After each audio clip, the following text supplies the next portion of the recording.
Of this December the 12th, 2019 meeting has been provided in accordance with the Open Public Meetings Act by posting written notice and agenda of this meeting on the bulletin board in the municipal building, 1000 Route 10, Township of Hanover, by hand delivering, mailing, or faxing such notice and agenda to the following newspapers: Morris County's Daily Record, the Star Ledger, and the Hanover Eagle, and by filing same with Township Clerk. May I have a roll call, please?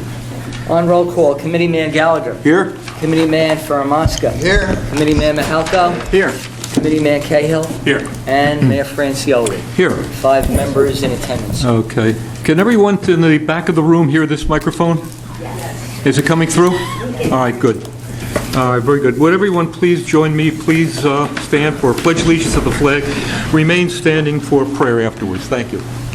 I pledge allegiance to the flag of the United States of America and to the republic for which it stands, one nation, under God, indivisible, with liberty and justice for all.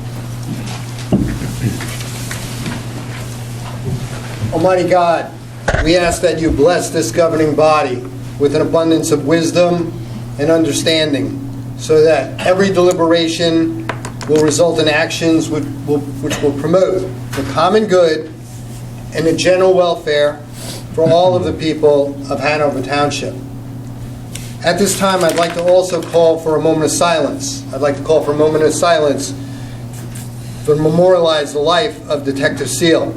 Detective Seal was tragically gunned down protecting the people in Jersey City. This was a father.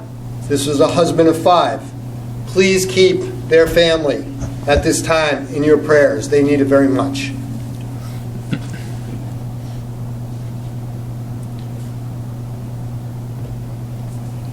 Thank you, John. Thank you. Please be seated. At this time, we have a presentation to make, a meritorious presentation. Anthony Arpino, Matthew Mastrobono. And Matthew's not with us tonight? Yeah. Okay. That's fine. In recognition of assisting one of our citizens, a woman and child, from Malapartis Park Pond on Hanover Township Day.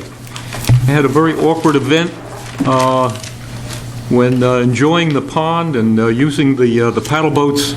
We had an issue where the child and mother were in jeopardy of the boat sinking on the pond. And at that time, Mr. Arpino and Matthew jumped into action and walked into the pond, literally walked into the pond, and took the child from the arms of the mother and then brought the mother out of the pond as well. So we thank them for all of their meritorious service on that, and the fact that no one was injured at that time. So Anthony, are you here? There you go. Come on. Step forward quickly.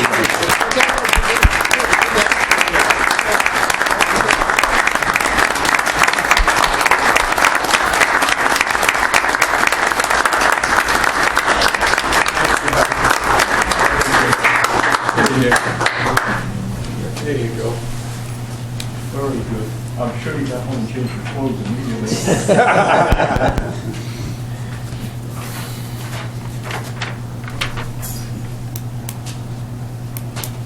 Got it, Jim? I got it. I got it.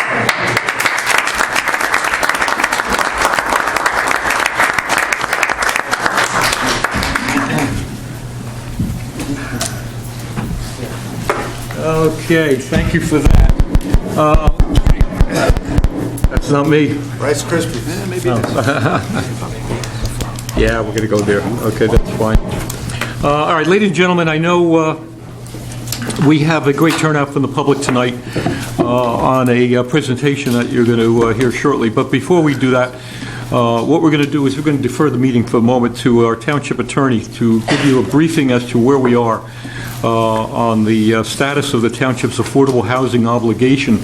I mean, it comes as no secret that for quite a few months now, if not nearly a year now, Hanover Township, like most other towns, has been confronted with its obligation by Fair Share Housing, division of commonly known as Council of Affordable Housing, an obligation to to meet a certain amount of low and moderate housing in our township. We have, over the time, of course, of this, televised most of the proceedings that we've had on this, particularly when council has been giving reports at every one of our meetings to try and keep you up to date on this. But we're down to the finishing points at this time, so what I'm going to do is I'm going to have council now give you an update as to where we are now. Council Fred Summerall. Fred? Thank you, Mayor. At this time this evening, the township, in its process of being compliant with its affordable housing obligation, which means that the town will retain the right to make decisions going forward about residential development. The town will have the right to say no, yes, look at master plans and retain planning. By being compliant, it provides protection from what's known as a builder's remedy suit, somebody coming in and ordering much higher density than the township would ever prefer or be interested in. And tonight we have an ordinance. It's regarding the River Park property, which is 80-plus acres and the former Whippany paper mill site that for many years has been dormant, but also has an approval for flex warehouse buildings from about 3 years ago for development. By this ordinance this evening, which was drafted by Joe Burgess's firm and Mr. Sinikis, who's here this evening, this, if considered by the governing body and adopted, would then eliminate the ability for that site to be utilized for flex or industrial type use. It would change the use for more of a town center type of use for residential and certain type of commercial development. So, Mayor, at this time, I would ask if the governing body would at least move Ordinance 58, 2019, because that's the ordinance regarding the River Park property, and I believe Mr. Sinikis would like to get up and give an overview as the township's planner for this project to discuss it. And again, this is not an approval of the development of River Park. This just changes the zoning for the property.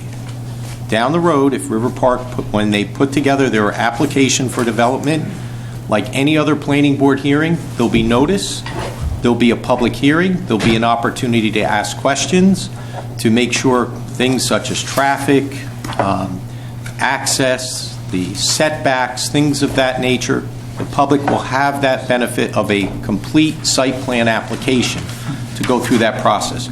Tonight is to provide the legislation so that the zoning is in place. So, Mayor, if the governing body would move Ordinance 58, 2019, and then perhaps we'd have Mr. Sinikis come up and give an overview, and then perhaps after that, there are representatives from River Park. Their professional is here who's the architect, who has designed much of the concept for the site, to give a brief overview so the public gets more of a flavor of what this ordinance is about. That's the way the administration would like to ask if the governing body would proceed this evening. That's fine, Fred. All right. Well, I'll offer to open the. I'll offer to open on the motion. I have a second. So moved. Okay. All in favor? Aye. Okay, before we do that, we'll just note for the record that this ordinance and the notice of introduction appeared in full in the November 22nd, 2019 issue of the Daily Record. The ordinance was also referred to the Hanover Township Planning Board in accordance with the municipal land use law for review and recommendation, and the Planning Board has submitted a letter of recommendation for the adoption of the ordinance. So with that being said, we have the motion and seconded, and at this time we can entertain Mr. Sinikis. Good evening. Just give me a minute. I will...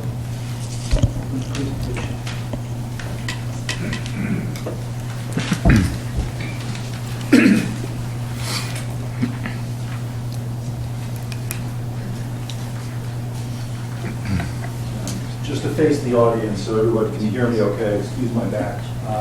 Committee members. Can everybody hear me okay? Okay, I just want to make sure everybody can hear me. Good evening, everyone. Again, my name is Ed Snikis. I'm a professional planner and landscape architect with the firm Burgess Associates. we've been retained by the township to prepare a redevelopment plan. And the redevelopment plan is I would call it the final step in a long process where at first there's a need to identify a property in need of redevelopment. That was done. There has been an actual designation on the property that we'll talk about tonight as that area is in need of redevelopment. What that allows for is the township then can craft a specific ordinance for the property, and that's what's unique about this process. It's a very specific ordinance for that specific piece of property. And that allows, you'll see in a moment, specific regulations associated to that overall zone that we're going to establish for the redevelopment area. I just wanted to give that brief introduction. Again, the local redevelopment and housing law, which is the state statutory criteria that allows for this type of a plan to be drafted and prepared. What it does is the statute governs the aspects of redevelopment. It recognizes that in some communities there's conditions that exhibit deterioration of physical conditions, lack of proper development. It also simplifies prior legislation that empowered local governments to reverse these conditions in order to allow specific zoning for specific locations in their properties. Also to promote advancement of community interests as well. The statute enables this redevelopment process to occur. The roles and responsibilities of the governing body, the planning board, and any redevelopment entity that then gets designated to establish the redevelopment of a specific piece of property. The criteria for an area need of designation is established by the statute, It also establishes what needs to be in the redevelopment plan, the contents of that redevelopment plan. It talks about also the uses of eminent domain to acquire property for condemnation for an area need, if it's so designated. And just for information, this property was not designated for condemnation. It's a non-condemnation designation. Just to quickly touch on the study area, the designated area of redevelopment, again, non-condemnation, was done back in August of 2019. The study area A that you'll hear me talk about tonight is a portion of Block 3801, Lot 2. In addition to that, it includes Block 4101, Lots 1, and Block 4301, Lot 6. They are a part and parcel with this study area A that I'll be identifying. The approximate area is a little bit over 55 acres. It's the existing former Whippany Paperboard Company and some vacant parcels. It also includes some existing features such as your Whippany River and associated environmental constraints.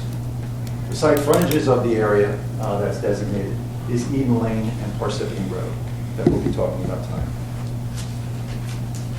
This is an overall map of the area. What you're seeing here is in color. You have first your area A, which is in yellow. That's the area that we'll be talking about this evening. And then area B, which has also been designated as an area in need. But we're tonight talking about the specific redevelopment area for area A. The redevelopment plan. The redevelopment plan has specific purposes as well as goals and objectives. Under the purposes section, it talks about the creation of an RP-A town center zone. It's a specific designation for that area, for a mixed-use center within the township. It also, as the mayor pointed out earlier, and the town attorney has pointed out earlier, that it creates affordable housing and alternative housing options in the community. It's designed as a comprehensive plan, which is unique, so that you're able to do things in a comprehensive manner on a specific piece of property. Establishing policies of smart growth and green building principles are integrated into the overall design. And we also promote a compact pedestrian-oriented configuration. So it's not just a typical strip shopping center. It contains a mixture of retail, office, entertainment, civic, cultural, and residential uses, all within the overall plan. It stresses the quality of architectural and landscape around a centralized boulevard streetscape, so that it really establishes a very strong sense of center. A variety of housing types, job opportunities, shopping, and services are offered within this type of development. It also promotes the efficient use of land to stimulate the township's tax base by encouraging high-quality mixed-use development. It's also a critical component of this plan is to advance the Patriots Path network along the Whippany River. So this is an opportunity to realize that improvement. I think that's a unique feature and significant feature of this overall proposal. Again, the RPA zone has in it permitted principal uses, and you'll hear me talk about the various use types, you'll hear me talk about accessory uses, and also bulk criteria. This is essentially an ordinance, so what we're doing is we're defining what is permitted and what's not permitted. First off of the permitted uses, we have residential uses, multifamily residential, some special needs housing, as well as affordable housing. It's all mixed in with the residential components.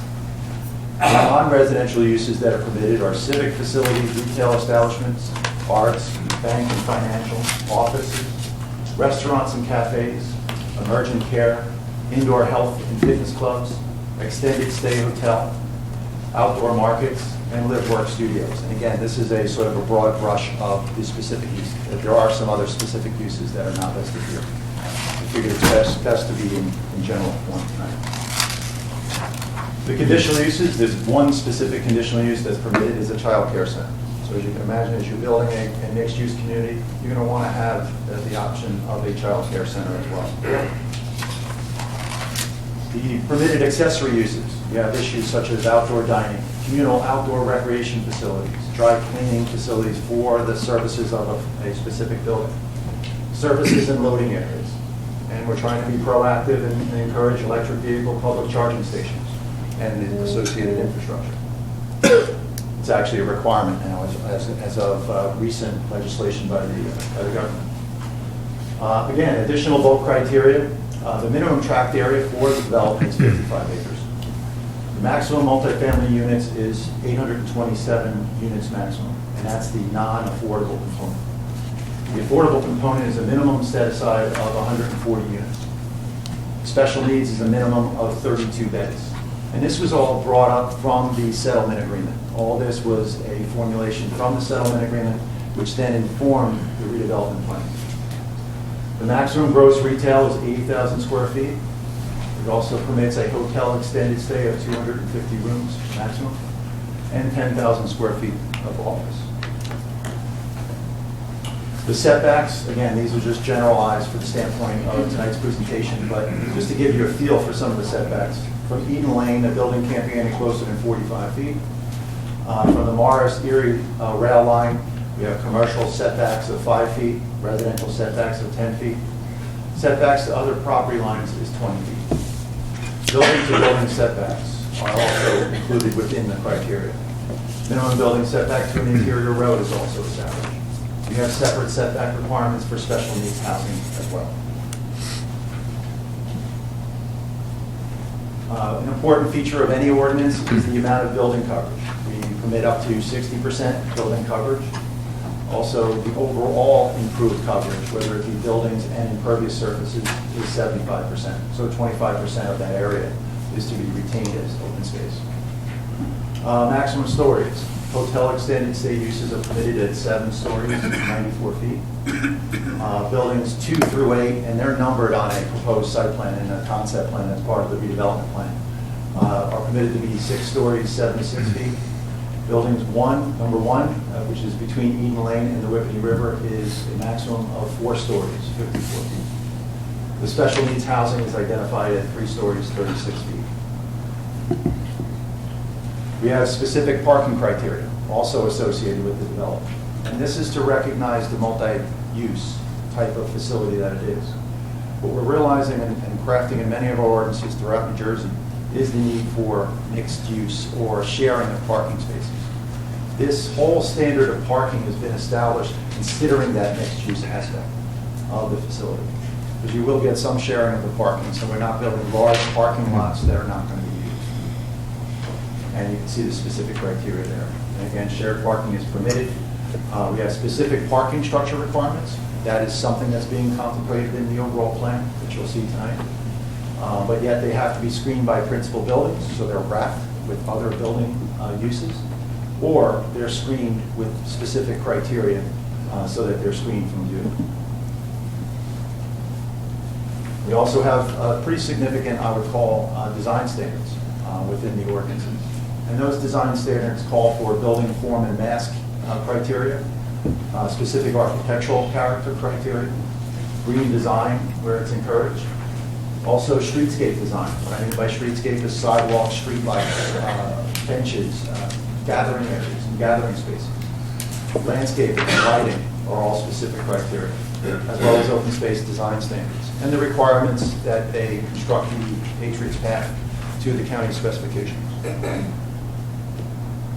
Infrastructure requirements are also identified. We're going to be having issues of traffic, water, and sewer. And as the town attorney mentioned a moment ago, that will be all addressed through site plan review at the time when they make an application to the board. Phasing plans are going to be required. There's going to be required approvals associated with those phasing plans. What goes in at what time, how many units, what type of infrastructure will be installed. As well as the affordable housing distribution. It's a very important component and a requirement of the state laws that the affordable housing be phased within that phasing of the project.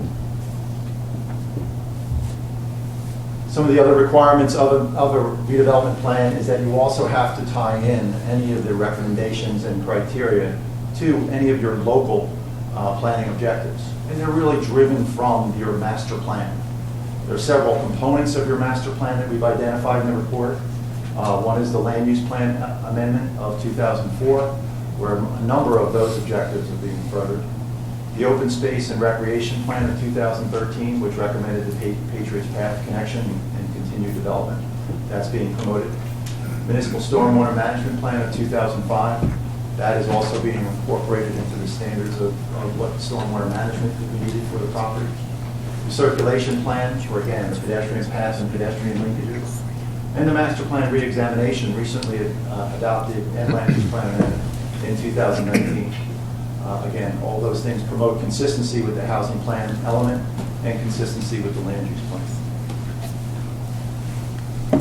Also, we have to talk about regional planning objectives, not just local, but regional planning objectives. We have the county master plan, which promotes numerous efforts identified for redevelopment of former industrialized sites, and that's what we're doing here to do that. The state development and redevelopment plan encourages affordable housing, also the protection of the environment and sound planning. Many of those things are being promoted within the overall plan. And so with that, that concludes my presentation. But I think at this point, it behooves the committee. Thank you. I would transition to the... Yeah. Thank you.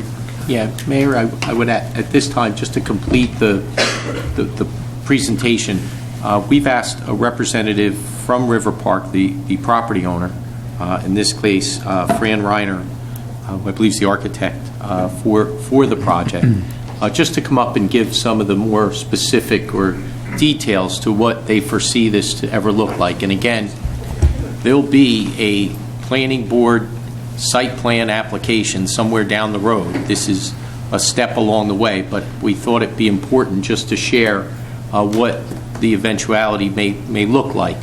Fran? Thank you. Thank you. So Ed went through a number of the initial slides that I'm going to talk about, so I'll walk through those maybe a little quicker, and then we'll get into the actual presentation. So my name is Francis Reiner. I'm a professional planner in New Jersey. I'm a partner at DMR Architects. We are the planning firm and the architecture firm that has been assisting the developer on this particular project. So tonight what I'm going to present to you is the concepts of what has been developed based on the previous presentation that Ed gave regarding the zoning. So this particular property, I'm sure everybody's aware of, is located centrally within the township. The property is currently zoned town center, and in the zoning, under your zoning ordinance, it identifies this particular property to be for a mixed-use district with a number of different uses, including office, retail, residential, as well as open space and access to the Whippany River. In addition, the ordinance, the purpose of this particular zone talks about having a comprehensive plan for buildings, parking, for open space, for pedestrian circulation, as well as stormwater management, utilities, and other related site improvements. So what we're going to present to you tonight is, in effect, intended to meet the requirements of the current zone that you have. Ed went through this already, but the entire property is approximately 87 acres. Just to orient everybody, Eden Lane is on the bottom of the, where the yellow is highlighted. Parsippany is on the right, and South Jefferson is on the left, and the railroad line runs on top and then through the middle as you get closer to Parsippany. The area we're talking about tonight is redevelopment area A, which Ed identified. It's important to note that the proposed plan has 2 points of access, one off of Eden Lane, which would be at Boxwood Court, and the other off of Parsippany. And for those of you that didn't see it, I'll just go back and you can see them kind of drop in with the arrows. So those are the 2 intended access points for this particular site. A couple of things that we're doing in terms of the improvements, and I'll go back to this site. You can look at the images to the right. That is the erosion of the existing Whippany River.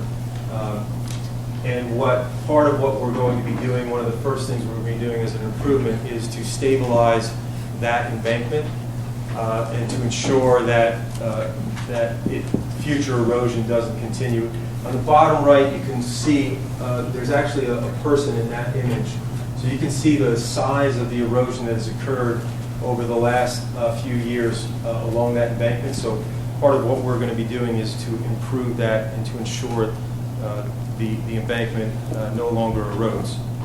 Another aspect that Ed talked about is the Patriots map. So the green line on this particular map shows and identifies the existing Patriots path location. And the 2 images on the right are representations of what Patriots path looks like today. On Eden Lane, which is the bottom image, is approximately a 4-foot sidewalk. On Parsippany, again, a 4-foot sidewalk actually located right at the back curb. The turquoise color is showing where we are proposing to place the walkway within the property, and that would be more like a trail that would connect the larger regional. So although the sidewalks along Eden Lane and Parsippany would remain, now there would be the option to have an actual trail system that runs through the property. It's approximately 7,200 linear feet. It would have to meet the requirements of the county, but essentially we believe that's going to be approximately an 8-foot wide multi-purpose walkway. So that would be another improvement that's as a part of the redevelopment plan that we'll be putting forward. The intention of the project, and I thought I would start with a perspective rather than a plan because it's easier to understand the perspective, is obviously to create a village-type concept around a boulevard. The images you see on the left in the next series of slides were all produced by my office and represent what we are intending from a conceptual level to be the type of design and architecture of the project. The images on the right are taken from photos of actual built environments that are similar to what we are proposing. So you get an image on the left, which is what the design is, and an image on the right, images on the right, which are actual photos of similar type of built mixed-use town center. So the idea here is to create a town center that is pedestrian friendly. It has a boulevard concept with retail and active uses on the first floors. The intention is to have wide sidewalks, outdoor dining, very pedestrian friendly. Yeah. There are teaser parking, we call it teaser parking, on-street parking, so that as you come in, you'll be able to park right in front of where you would be able to either go to a store or a restaurant. Within the plan, there are a number of specific areas allocated for uses, for community uses. So there's a public park. I'll show you a different location, but on the left, right beyond the first building, you see that's a significant open space that would be a community gathering space.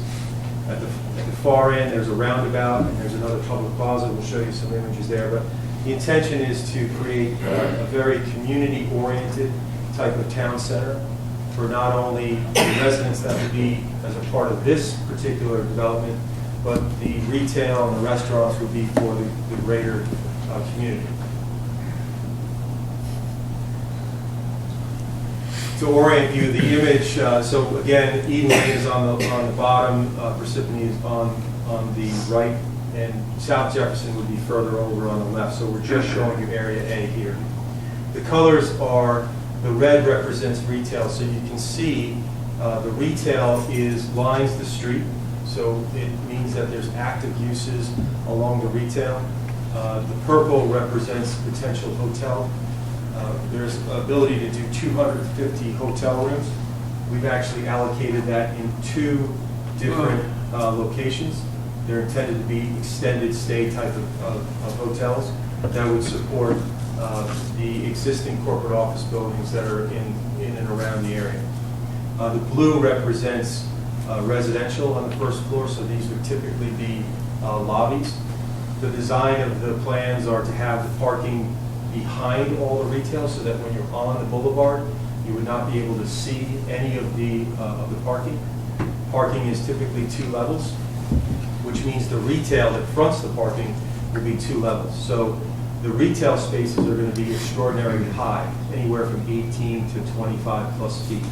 So you're walking into a retail that has a very high ceiling. These are typically smaller type of retail, so we're looking for more local type of businesses, not national brands per se. And so the retail spaces tend to be in the neighborhood of 2,500 to 5,000 square foot, with the exception of the one building off to the right, which is more of an 18 to 20,000 square foot specialty type of retail. Could be a specialty market, could be a specialty type of food store. That would be a standalone. The rest would be incorporated within the buildings. And then above the retail would be residential. So, and then you can see the residential would open out onto the boulevard, but it would also open out into the courtyards. So it's really about creating very positive, a positive feeling when you are within this particular area. A couple of other photos of this. This is again taken, and I'll go back just so you can see it. This is taken on the red with the building all the way on the right next to the Whippany River. That is the retail specialty store on the left, the residential on the right, and you can see that there is a public space that would be for community gathering spaces. There would also be retail that would spill out onto that space, so you have outdoor dining as a part of this. So this is intended to be not only for the residents, but again for the community as a whole, to be able to come and use these spaces, not just those that live here. So it's intended to be for everyone. And then you can see some images on the right from some built environments. Some of these places would have ice skating rinks in the winter. They would have a small jazz band maybe in the summers as a part of a menu for the community. And then you can see some additional images from other places around the country. This is an image taken from the access off of Eden Lane at the roundabout, and in the background you see a large public plaza. Again, you see retail spilling out on both sides of the plaza. The building in the back would also be more of a 1.5 to 2-story retail building. So this would be a little bit more of an active space, whereas the first space I showed you was much more passive, green landscape. This would be a little bit more of a hardscape. The blue and the red on the left and the right represent outdoor dining and seating for restaurants that would spill out onto that space. And you can see some images on the right of some typical examples. The top one, you can see how the outdoor dining actually extends past the retail, and then there's a plaza located beyond it. So that's the intention of the space that we've created here. Again, a community type of space. This is looking from the plaza area back towards the single-story specialty market. So you can see the type on the right, the type of streetscape that we're looking at doing in terms of it being very transparent, so that when you're wide sidewalks, we have 14-foot sidewalks to all the way to 22-foot sidewalks, so that allows for dining to be spilled out onto the sidewalks. You can see some of the examples of some different areas. This is an image taken, the Whippany River is the bridge, and the Patriots Path is right before the bridge that would connect up at the bridge. So the bridge is about 250 feet from Eden Lane, so this is taken about halfway between Eden Lane and the bridge, looking towards the roundabout in the town center. And then you can see on the right some images of similar type of regional paths that come up close to, especially the image on the right, close to what would be more like a mixed-use town center concept. And then I'll just end with this image again, which really kind of shows the larger perspective. Just to hit a couple of highlights, as Ed said, the residential buildings would be a maximum of 6 stories, although when you're standing on the boulevard, they would actually look like a 5-story building. Because as I mentioned, the retail would be double height. So it would be 1 story of the retail and then 4 stories of residential above. The hotels would be permitted to go up to 7 stories. The building on the left, which is the residential building that fronts onto Eden Lane, would be a maximum of 4 stories. And that building, because of the topography, sits down a little bit. So although it's 4 stories, from Eden Lane, it's really more like a 3.5 story type of building. So that's kind of the scale of those buildings that you're seeing here. The building in the foreground is more of a 2-story building.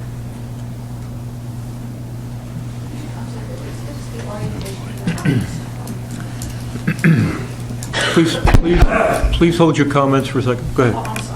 So this is taken from an aerial as you come off of Parsippany and access the site off of Parsippany. So this is Parsippany. Yeah, so Parsippany would be off of the page, but looking down. Yeah. We're going to open the meeting shortly, and we're going to try and give everybody an opportunity to comment, ask their questions. I know you have a lot of questions. Quite a presentation. And I know we've enjoyed this site for 40 years the way it's been. And at some point in time, we expected that the site would begin its development. We're here. So on that note, Council, if you're ready, we're going to open it. But we have our professional counsel, we have our professionals with us, both in the planning area and legal, to answer any questions you might have. And again, I'm sure you do have a lot of them. I do ask the courtesy of addressing us from the podium, giving us your name and address for the record. When you do, we will be putting a time limit on, because we don't know how many folks out there want to be heard. We want you all to be heard.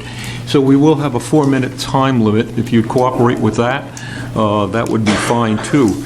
So unless there's any other comments from my colleagues on the committee, I'm going to open the floor at this time. Motion to open. So moved. Second? All in favor? Aye. Okay. All right, ladies and gentlemen, once again, the floor is open. Please address us from the podium. Oh, I can't believe there's no questions. Go ahead. This gentleman right here. Go ahead. Stand up and if you can't get there, you can shout at us. I can talk very loud. Well, that's fine too. But give us your name and address. My name is Michael Koenig. I'm at Oak Ridge Development, 1604 North Crest Terrace, Whippany. Just a quick question about timing. When do you expect, and as an estimate, I recognize it's too early, but when would you expect to start, and when would you expect to have this whole project completed? A fair question. And for everybody who might not have heard, the timing on this was asked. When could we anticipate this would start, and how much time would be involved in the project itself before it got to where it is? I can speak to it from, as John Paramoski can, from a planning standpoint. We've seen these applications before, certainly not of this size and scope. So I'll answer that. But I'm going to defer the question to council. John Yeah, Anglesino? maybe Fran can just quickly, all right, you want to just, all right. Do you have John, do you have a schedule you can answer this gentleman? John, this one here works, yeah. John Inglesino of Inglesino Webster, attorney for River Park. This will be a phased project, so it's not all going to be built at once. There will be a redevelopment agreement entered into with the town, which will provide for a phasing schedule. From the developer's perspective, we would like to, move forward as quickly as possible. We still have some process to go through, as was alluded to. This is the redevelopment plan. You need a redevelopment agreement, site plan, et cetera. So, as soon as we work that out, probably some other permitting and so forth from outside agencies, and then we'd like to commence probably next spring would be sort of the target date to commence the project.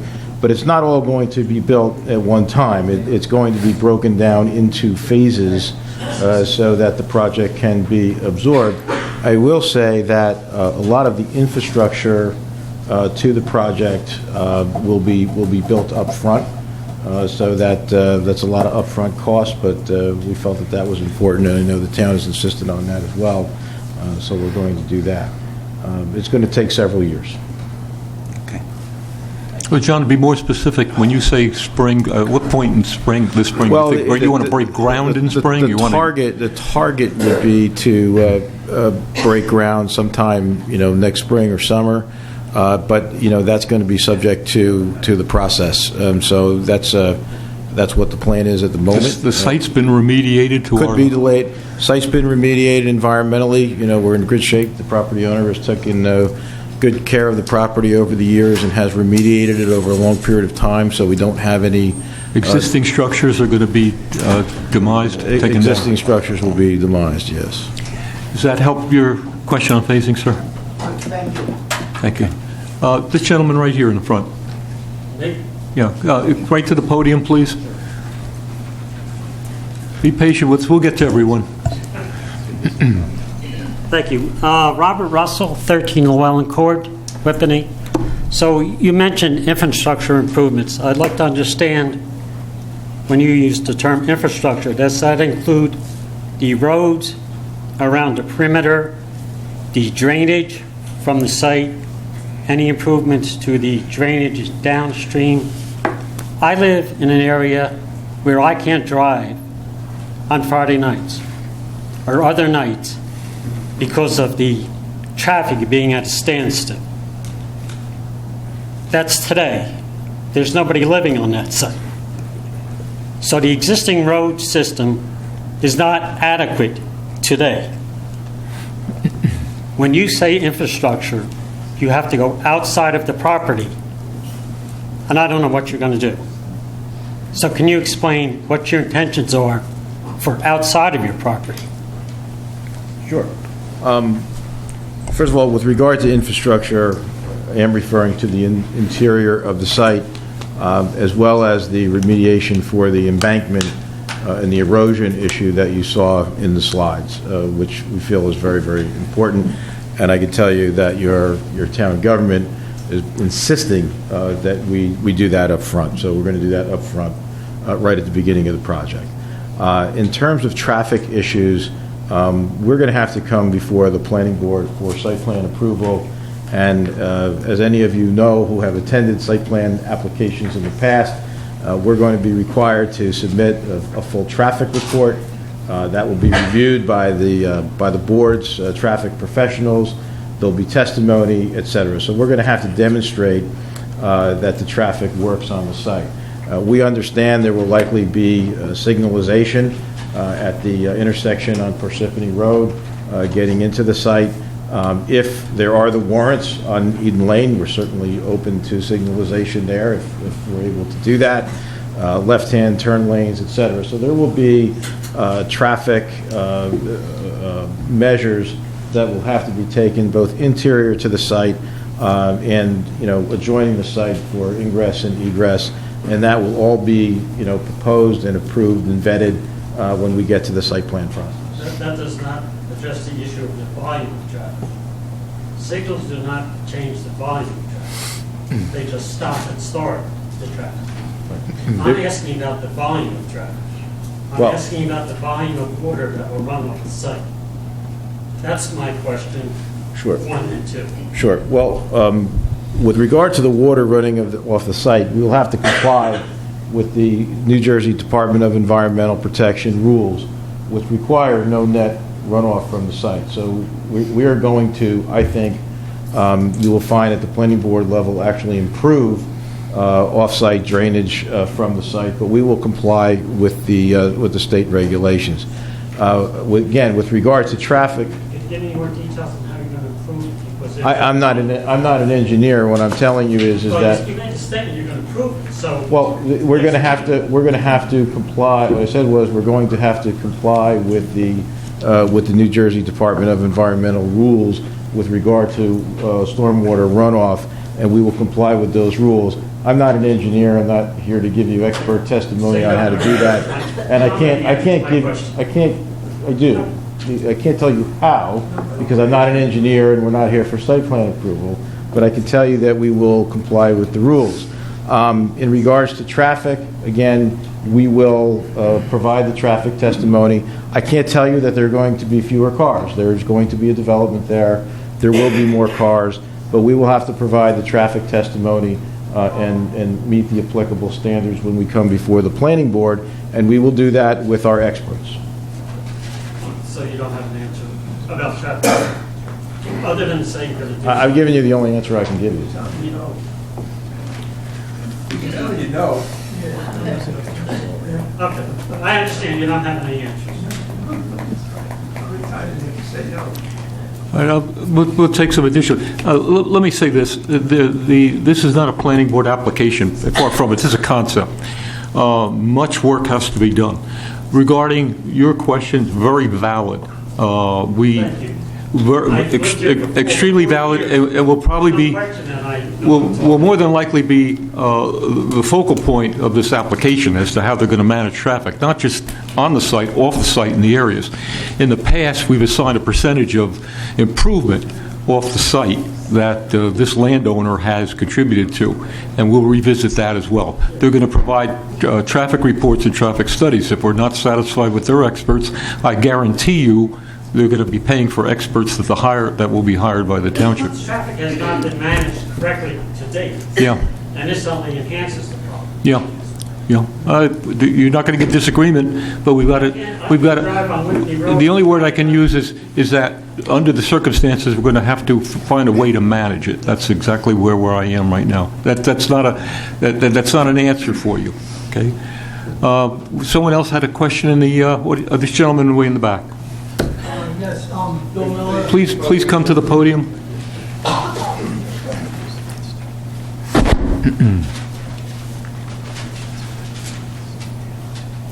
Yes, Bill Miller, 16 Fanick Road in Whippany. I've been a resident in this town for about 35 years. I have to answer and go along with this man here. With the traffic situation, the town, our committee, who represents the people of this town, there's been reports and there's been experts before for all the development that's happened in this area. And as far as I'm concerned, the experts didn't do a good job.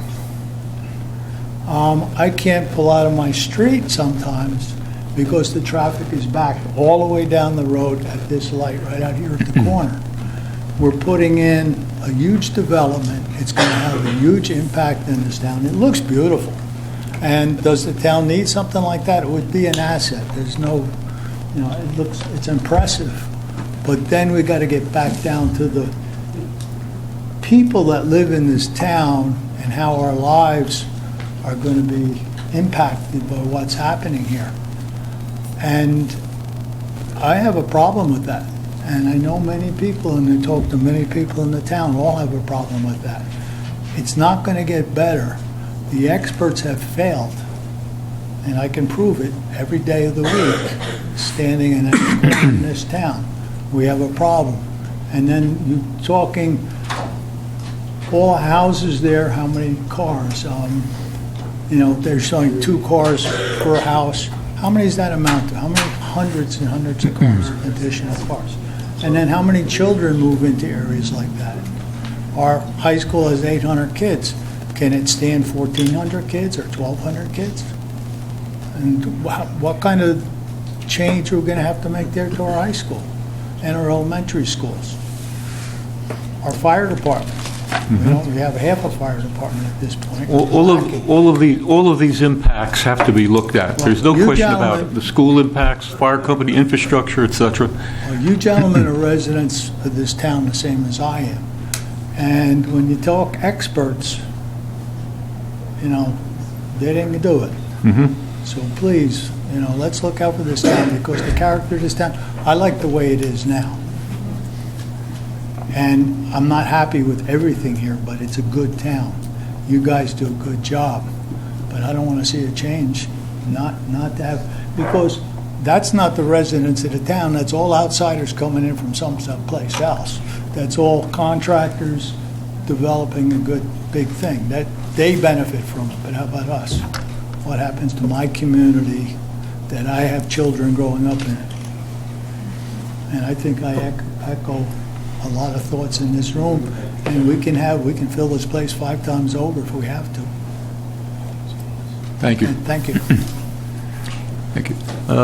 In difference to your township committee, the governing body here, I don't think any of us are pleased with what's been put upon us by Fair Share Housing and COA. I think it's an opportunity for a lot of the developers in town who didn't have opportunities before, become interveners before the court and develop this property. There was going to come a day when this property was going to have to develop. For 40 years it languished. It became 800,000 square feet of office buildings that was never perfected. It became 550,000 square feet of flex warehouse buildings that was never perfected. This zone, perhaps not in this fashion, for quite some time was always a metropolitan zone, and the vision for the township was to see it at some point perfected on that zone as a metropolitan area. I think it's got a long way to go. I think at this particular juncture we're seeing a concept. I underscore that it's a concept. I think there'll be many hearings on the planning board standpoint, and certainly one of the areas that we're operating under is the matter that the courts have imposed upon us in order to comply with fair share housing. I'll give you my opinion of that sometime, and where the state will be socialized by it, in my opinion, but that's a matter for Trenton, and they're letting us down there, and this has been what we've been living with since the 80s with the Mount Laurel decisions and fair share housing. Most of the projects that we've got in Hanover Township right now, I can name all 5 of them for you, from Oak Ridge on through, Eden Lane, etc. You're living in houses, or those folks are living in houses that came about through Mount Laurel decisions all along the way. And here we are again, folks. So, next question. Mr. Franciola, can I make a statement? Michael, go ahead. To that gentleman and both gentlemen that stood up, I agree with you fully. And you know as well as I do, traffic is going to get worse. They can do their studies, they can bring in their experts, we know it. We live it. I live off of Jefferson. I've seen it back up. I've seen South Jefferson backed all the way down to Eden Lane. It's going to be worse. We're going to have to deal with it. We're going to do the best we can. Mr. Inglesino, has there been any... We're going to do the best we can. We don't have a choice. We're saddlebagged with this. If you think any of us like this, you're mistaken. I like the development, but the impact is going to be immense, and we're going to have to do our best with it. But I do have a question, Mr. Inglesino. Has there been any talk of a light rail going in? You do have a train line that comes in there. Any talk of a station, possibly? That might help. Yeah, not of a light rail. There has been some preliminary discussion, perhaps of creating some rail connectivity from the site to the Morristown train station. That's still in a conceptual stage, and the owners had some conversations with the rail folks, but nothing definitive yet. Yeah. But it's certainly something that we feel would enhance the project, that's for sure. I think that's kind of our only possible it might It's got to be, open discussions, I think, are beginning between the development that we have in Bayer Corporation, MetLife Corporation, Barclays now expanding that, light rail from Hanover Township. The Lackawanna extension has been long dead. We need more forms of mass transportation. We're working with TransOptions and others on bus routes, et cetera, et cetera. But still, we Americans like to get in our cars and get on the road, so this has to be dealt with in And we've become from a suburban town to an urban town, and I don't like it, I don't care for it, I wish I could stop it. But we have to, again, we have to address it. And maybe a light rail is a direction. Listen to the meetings, our hands are tied. Michael, I'm going to take some more. please, I'm going to take some more questions. You've been very patient, madam. Please take the podium. Please take the podium. I'll be the other half of the household. Antoinette Koenig, 1604 Northwest Terrace in Whippany. I agree pretty much with what everybody said up here. You're going to hear it over and over again. It's awesome. It really looks beautiful. However, when you take a look at the little patch of land that you're talking about surrounding, okay, Parsippany Road, the railroad station, down by where the post office used to be, that whole area, you can't widen that. You can't do anything with that. Mm-hmm. And you now have 26 Parsippany Road. I worked in that building for over 20 years. I see the construction starting now, or the demolition starting. How many houses are you putting in there? 150, 200? Another couple hundred cars there. I hear rumors about Pine Plaza, right? You have this. You have now taken that little patch of land and surrounded it, and there's no place to go. Talk about light rail. The Polar Express comes across there, and that traffic backs up forever. If you take and start running trains across that track on a regular basis, we are sunk. I can't get out of my street to go to work in the morning. I come out of Oak Ridge and have to make a left. If I don't leave by 7 o'clock to take my 20-minute ride to West Caldwell and get there early, I don't get out of my street. Between Bear and MetLife, I don't know where those people are going when they're coming home the other. I have no idea where people are going on that road. Are they cutting through to go to 287? I just hope the town will take that into consideration. The amount of infrastructure that you're trying to push into the town. I understand the whole affordable housing thing. I'd like to know, will this satisfy our commitment for affordable housing between all of these developments that you're putting in? You've got 827, say 1,000 units you're putting in there. What does it take? How many affordable housing units are we committed to take as a town? We wish we had the answer to that, to Trenton, but this has gone on through third round. This was another iteration. Now they want us. We were here years ago when you talked about putting the light construction back there, the light warehousing. I mean, I'd rather see that, to be honest with you. I mean, that to me, that's, cars come and go for the day. You're done. It's not people coming and going. No, I mean, I'd rather see the light, warehousing and or development back there than. This is beautiful. I might move there. I mean, I'm getting tired of my stairs in my house. You got some nice, housing in there, restricted housing. Maybe I'll move over there.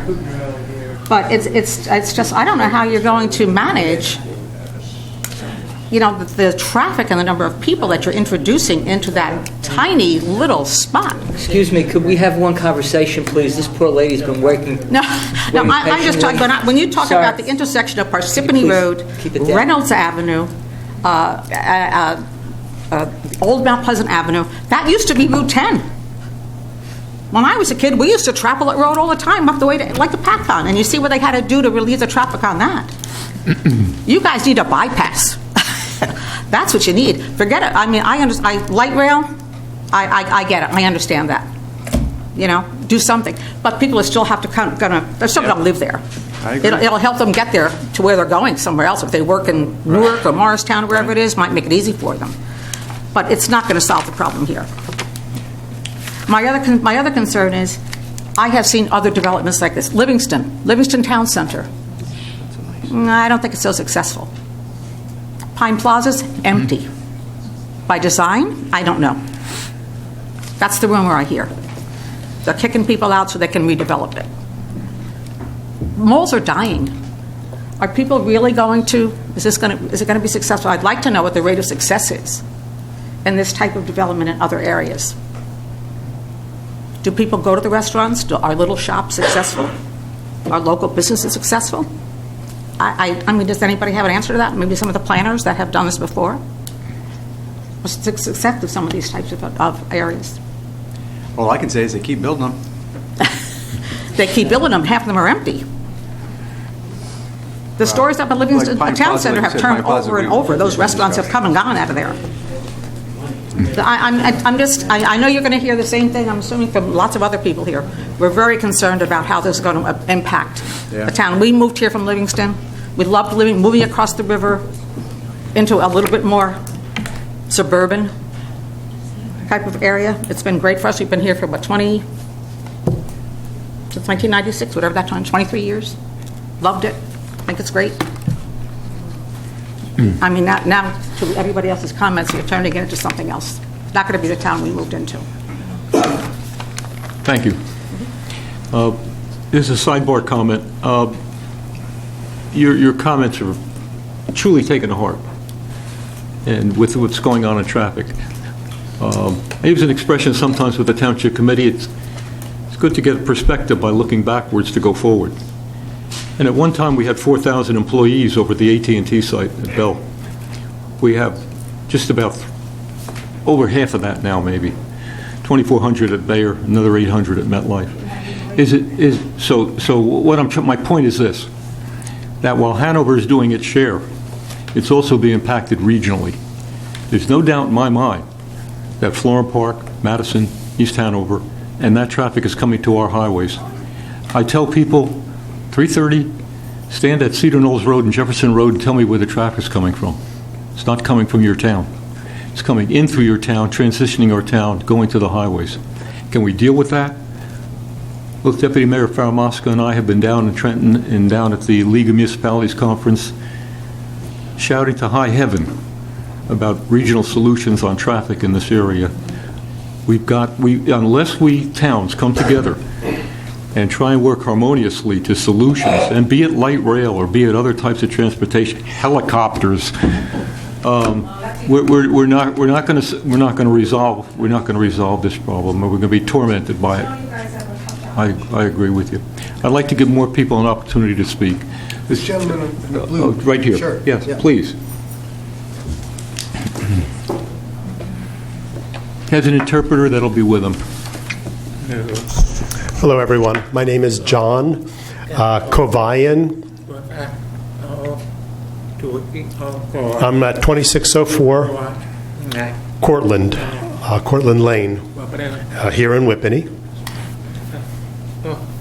I'm looking at the view we have of the project. That's the future, really, beautiful. But I know that there are complaints about the traffic, about water and drainage, which I understand. I've also been hearing rumors, though, that with these new buildings, once they're completed, that they will not be paying taxes for a period of 10 years. That's a rumor that I heard. Now, as people move into those homes, however many people move into those 500 or so units, and, they'll have maybe up to like 2,000 children, the school system is not going to be supporting them. And if they're not paying taxes, where's the money going to come from if they're tax exempt for 10 years? We, the taxpayers, are going to be saddled with that and paying for that for, many, many years. If they're not paying taxes. We who have been here for a long time, who are not tax exempt, can't afford to support them, and we can't afford to move out. If you understand my point, it's going to be quite difficult for us. Yes, I would answer by saying that is, I'm glad you brought this up, but there is no exemption from paying taxes. There is going to be a payment in lieu of taxes, but there will be taxes paid on the property, and there will be taxes paid on the commercial aspect of the property. Also, as part of this development, like many homeowners associations that get snow removal and garbage services, for this particular project, the township will not be responsible for the snow removal services or the sanitation services or the maintenance of the roadways. Yes, but again, what about the school system? If you're talking about 2,000 children being in there, you'll have to hire new teachers, expanding the buildings. Who is going to pay for that? You want to, Yeah. you comment on the school children? I mean, we'll be paying the taxes to improve the schools and pay for the teachers. Well, like any other development, you cannot make decisions necessarily and keep away for things like school children. But this project, the majority of the units are 1- and 2-bedroom units. And with respect to the schools, that's something that the township, from a standpoint of the school system, will take a look at and plan accordingly. But keep in mind again that a majority of the units are 1- and 2-bedroom units. Had we resolved this matter in a different way, they could have been multifamily units throughout the project. This project could have been built out for 1,800 units, and it could have been family units, which would have been 2-, 3-, and 4-bedroom units. So we tried to minimize that impact the best we could.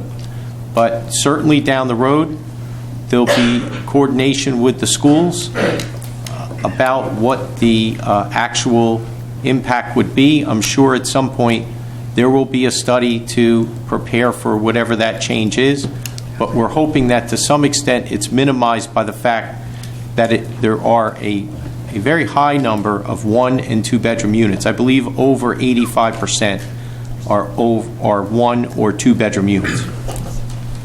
And Fred, if I may, all of the market rate units are 1- and 2-bedroom. The only 3-bedroom units that are going to be there are required under the state regulations for the affordable housing. And that was something that your elected representatives insisted upon, as they were very cognizant of those kinds of impacts.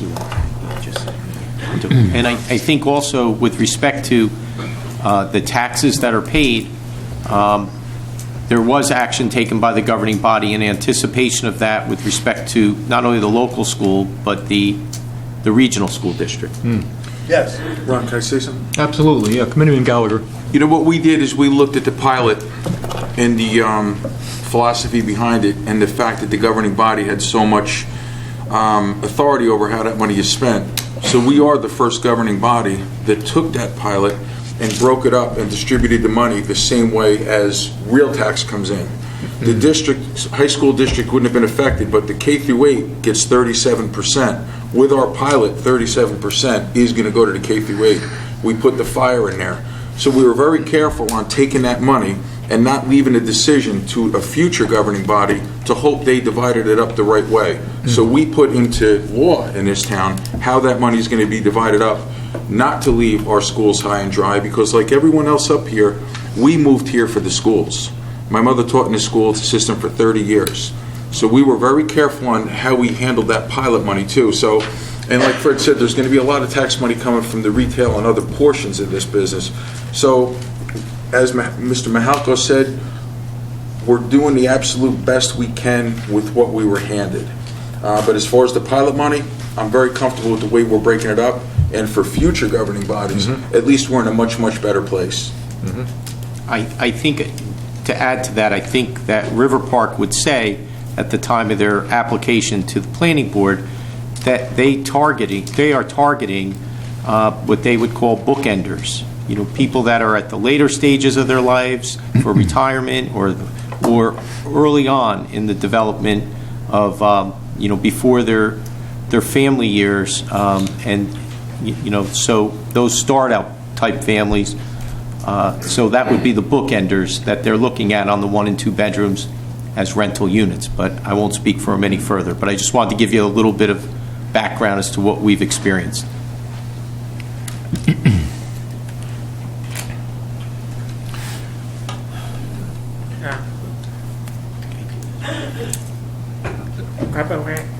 Now, do you know if there is going to be some sort of a way that this will address the senior community in the future? I know that the deaf community right now in New Jersey is looking around for land, which is very difficult for them to find. Maybe they could be integrated into this, the deaf senior housing. There are a lot of seniors out there that are deaf like me. They can't afford, to build a center. They don't have children, and this would be ideal. There is. Yes, there's a... I'd say everything else is beautiful about this, though. The images I see are beautiful. Right. There is a... If we can get a contact information on that, there is a 32-bed special needs component to this project that might service the population that the gentleman just referenced. So if we can get some contact information. He's asking if you can give him your business card, he will turn it over to this group that is responsible for the deaf senior housing. Sure, I'll do that. Good. Let me comment. We'll continue to take questions. Let me comment that our school system, our superintendents are undertaking their own investigation, their own studies of the impacts of this fair share housing developments that are being put upon us. So it's not as though we're not looking at the classrooms, we're looking at trends. They're required on a timely basis to give us ideas of student population, whether or not it's growing, whether or not it's declining. Their last indicated report was going on 4 years ago now, so they're overdue as far as updating that report as well.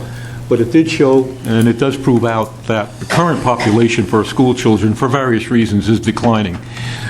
Differences in birth rates, difference in us baby boomers changing over to the millennials and now going over to the zeros.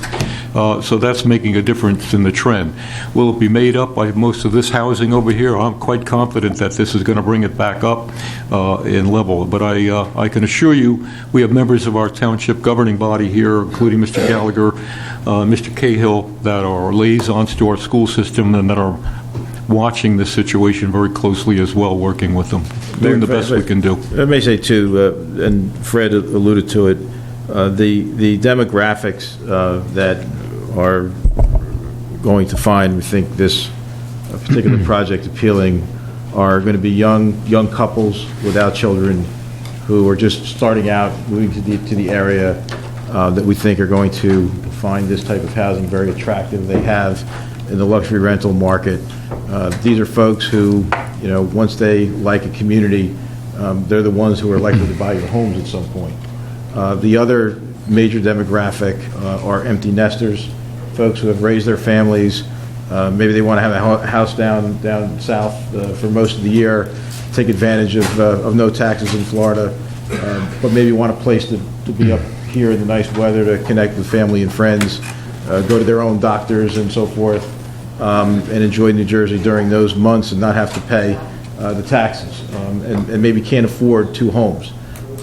We think that we know there's going to be a lot of those folks who have lived in Hanover for a long time that will find this to be very attractive, not only because of the actual housing type, but because also of the amenities, the shopping, the restaurants, the gym, the pool, et cetera, that will be there. I just want to make one other point, if I may, Mr. Mayor, because I think it needs to be stated, and it was alluded to.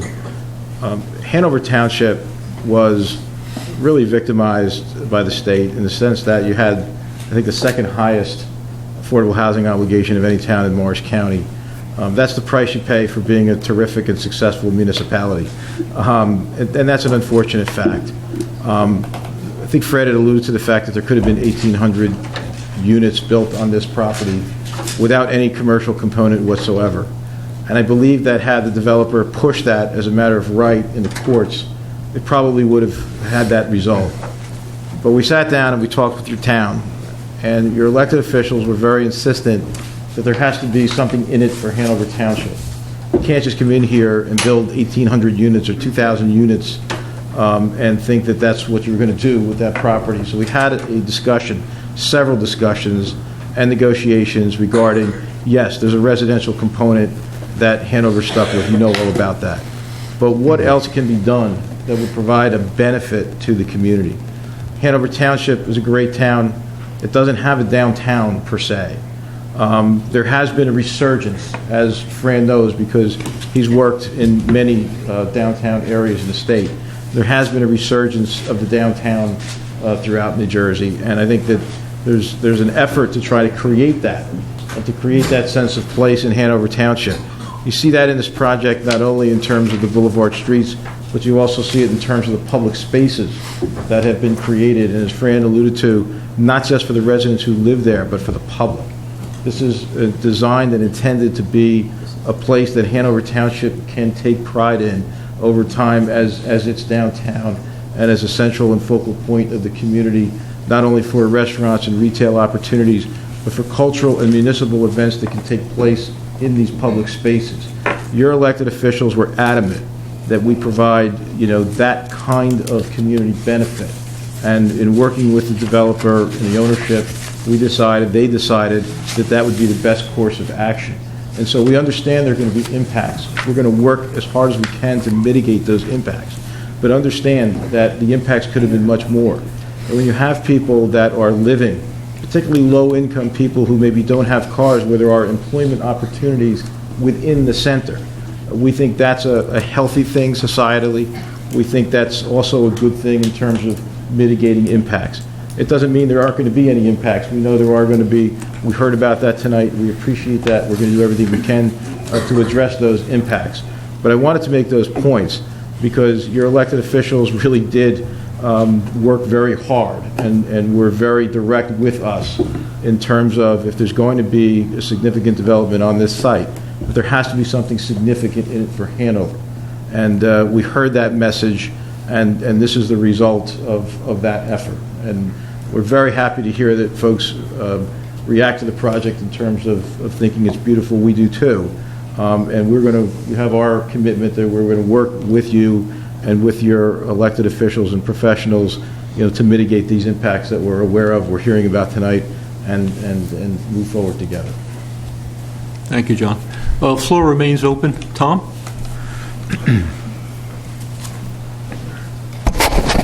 Tom Miller, 1902 Appleton Way, Whippany. We haven't talked about the wetlands that are in this project. I know a lot of it's over in Section B, and we haven't talked about what's going to happen in Section B after this gets done. I think that's kind of purposely done. What's going to happen in Section B, and is any of the wetlands going to be bothered by Section A? And how are the taxes coming for our residents who live here now? I can tell you that with regard to the wetlands, we have delineated the wetlands. We have a letter of interpretation with regard to the wetlands, so we can proceed with redevelopment A in accordance with the wetlands laws and regulations in the state.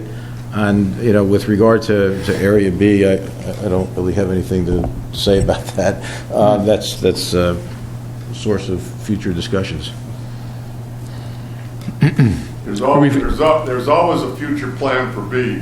I know you guys got it in the back of your head, and I know you've been discussing it. Well, I shouldn't say I know it, because that sounds political. But there is a plan B. We're talking about the lagoons. Yeah. And we know very well they can be dried. They're not categorized as wetlands, so therefore they can be filled or dried, etc. And I'm sure that's on the radar screen. So we're not fooling anybody. It had nice swamps, Right. I should say. Floor remains open. This madam right here. Yeah.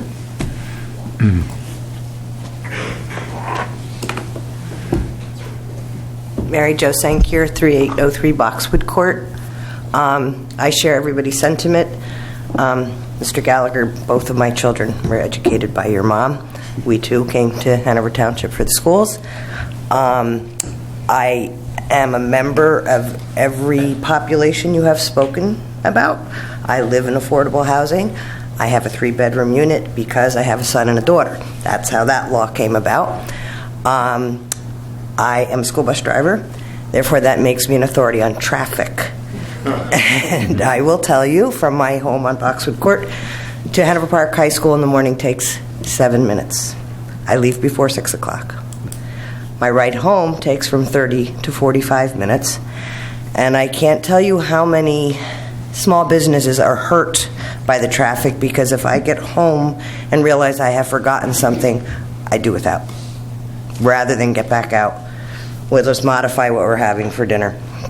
or, change the appointment with the local guy that does my brakes, my oil change, because it's impossible. I've now evolved as a senior citizen to using the term "not in my backyard." The previous plan of putting Amazon across the street, I'm glad it's over, but that plan did not include access or exit from Boxwood Court. And now this, the way I interpreted this, where I can no longer turn left from Parsippany Road or Whippany Road without getting rear-ended, now you're going to have people be able to turn right and go into a town center. I don't think we need any experts to say it's not feasible. Thank you. Still, the floor is open, folks. Please. This gentleman, raise your hand.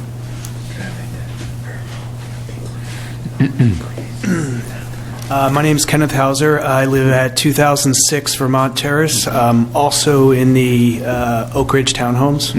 And our property overlooks, which I believe is Block 4301, Lot 6, which is the property which I think is presently owned by the Morris County Parks Commission. Oh, yeah. And am I mistaken to believe that that property is a preserved piece of land and not to be developed? Yes, that is, first of all, River Park is under contract to acquire that property from the county. It's about a 6.5 acre parcel of land. It is on what they call the Green Acres restricted, but there is a process for that to be for that restriction to be removed, and that's something that will have to be done. So preserved land doesn't necessarily mean that it's preserved forever. Well, that's correct, and this was a piece of land from an environmental preservation perspective.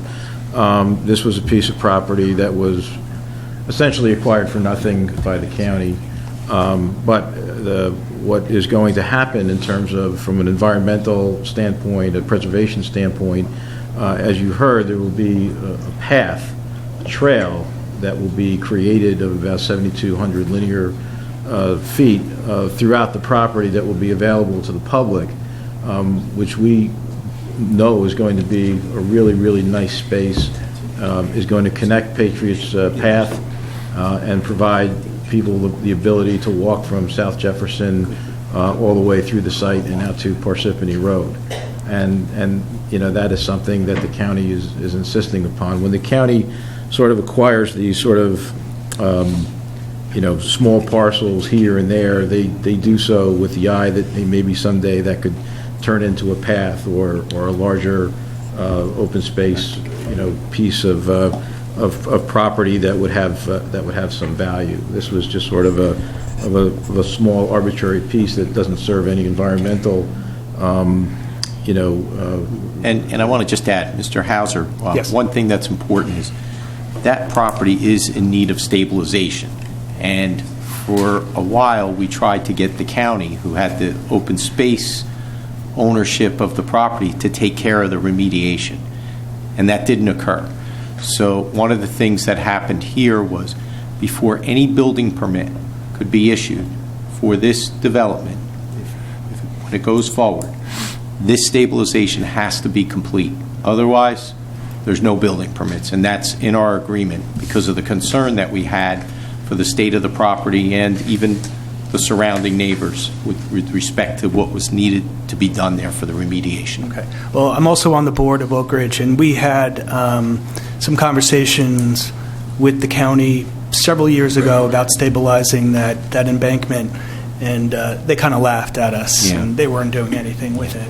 So it's good to see that would at least be taken care of. Yeah. But on this property, is it just a path that's being built, or is there actually an access road? An access road, but no other development. Okay. So there's 2 points of entry and exit to this project. One is that path, that road that runs from Parsippany Road behind Oak Ridge Development, and the other one is from Eden Lane? Correct. So there's 2. 2 access points. Okay, so we're talking about traffic issues. all around this surrounding area. So the residents of Oak Ridge can now go from looking out at protected land to probably a line of traffic right outside, very close to their homes, and smelling fumes because of the traffic to get on Parsippany Road, especially at rush hour, is going to be nearly impossible.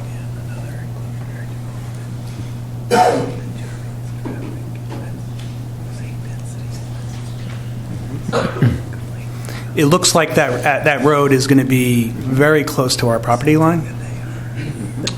Well, again, there'll be a site plan approval before the planning board, and that will be a signalized intersection. Okay.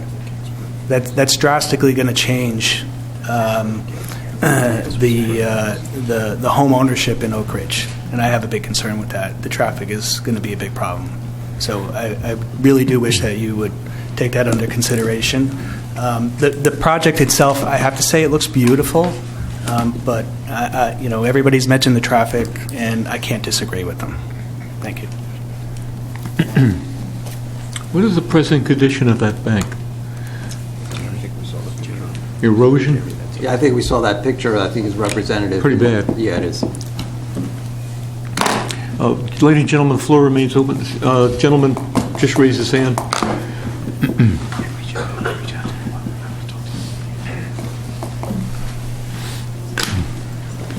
Thank you very much for your time. Can you hear me? Yes, I can. I've lived in the town for 32 years. My name is Bob Young. I live on Lewis Street near the pond and the B Meadow School. This is very impressive to me. I've only been to 2 such meetings as this. The last one was excellent. My question is this.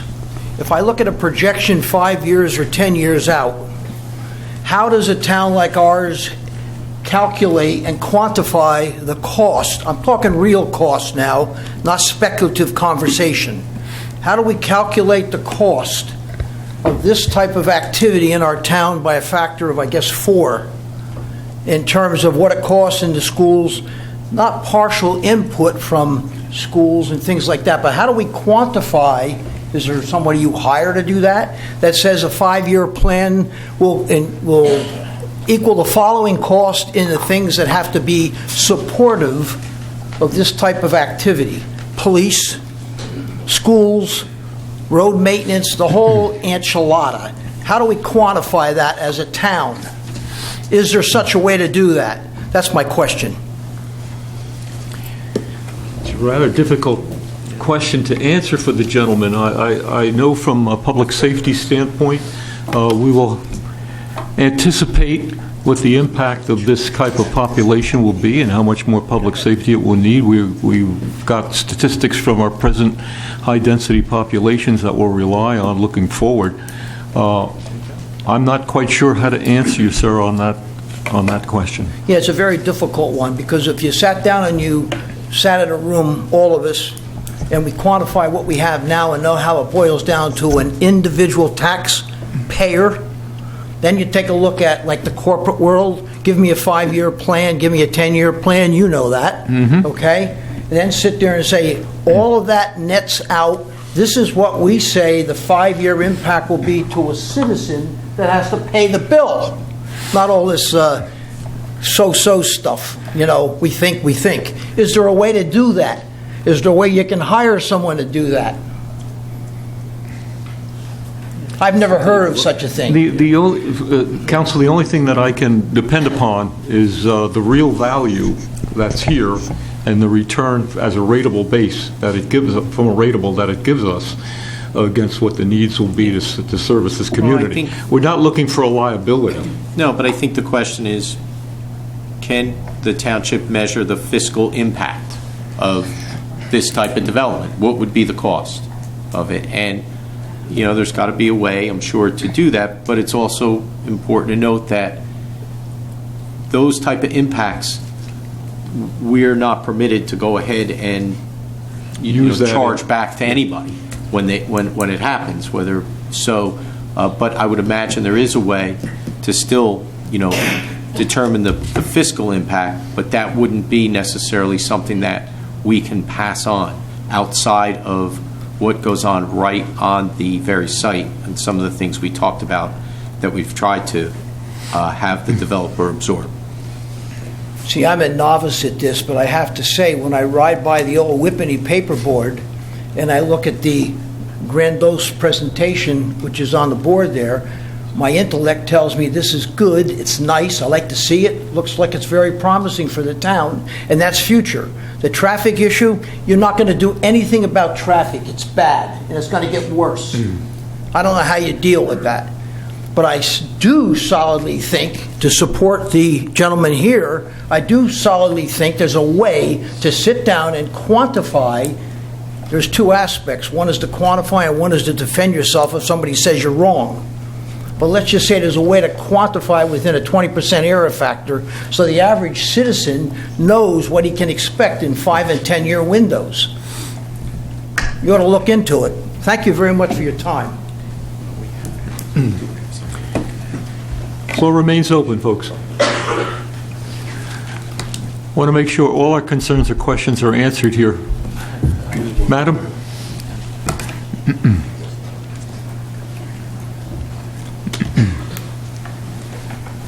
Hi, I'm Stephanie Tassin, and I'm at 3712 Just Box. lower that microphone for yourself. There you go. Stephanie Tassin, and I'm at 3712 Boxwood Court. I have a couple questions that have just come up from listening to other people ask you questions. One, I heard the question about the tax, and I'm confused about the answer, so I apologize, because it sounded like the answer was that there was tax on the commercial side of things, but not on any of the 1,000 apartments or whatever is happening there. Is that correct? With regard to a pilot program? I don't understand when you say pilot program what you mean. Pilot program is payment in lieu of taxes. And when something's declared a redevelopment zone, as this has been, the township is allowed to control the taxes that it gets and designate how much it will give the schools, how much it will give the county, how much it will give fire companies, et cetera, et cetera. That's what a pilot is. Now, regarding your question, go ahead again. So payment in lieu of taxes means the property owners are paying you a payment instead of tax? Is that what you're saying? I guess you could describe it. The payment to us in a pilot is a tax, but payment in lieu of taxes, the language says that if their taxes were $100, and correct me if I'm wrong, Council, the pilots can give them 85%. They pay 85% of their taxes. It is a different tax structure. Right. It's overall to the township. Let's start with the developer. The developer on the residential portion of the property will probably have some type of, at least early on in a 30-year agreement, a reduction. And I would estimate that could be anywhere from 10 to 15% of a reduction of what they would normally pay in taxes.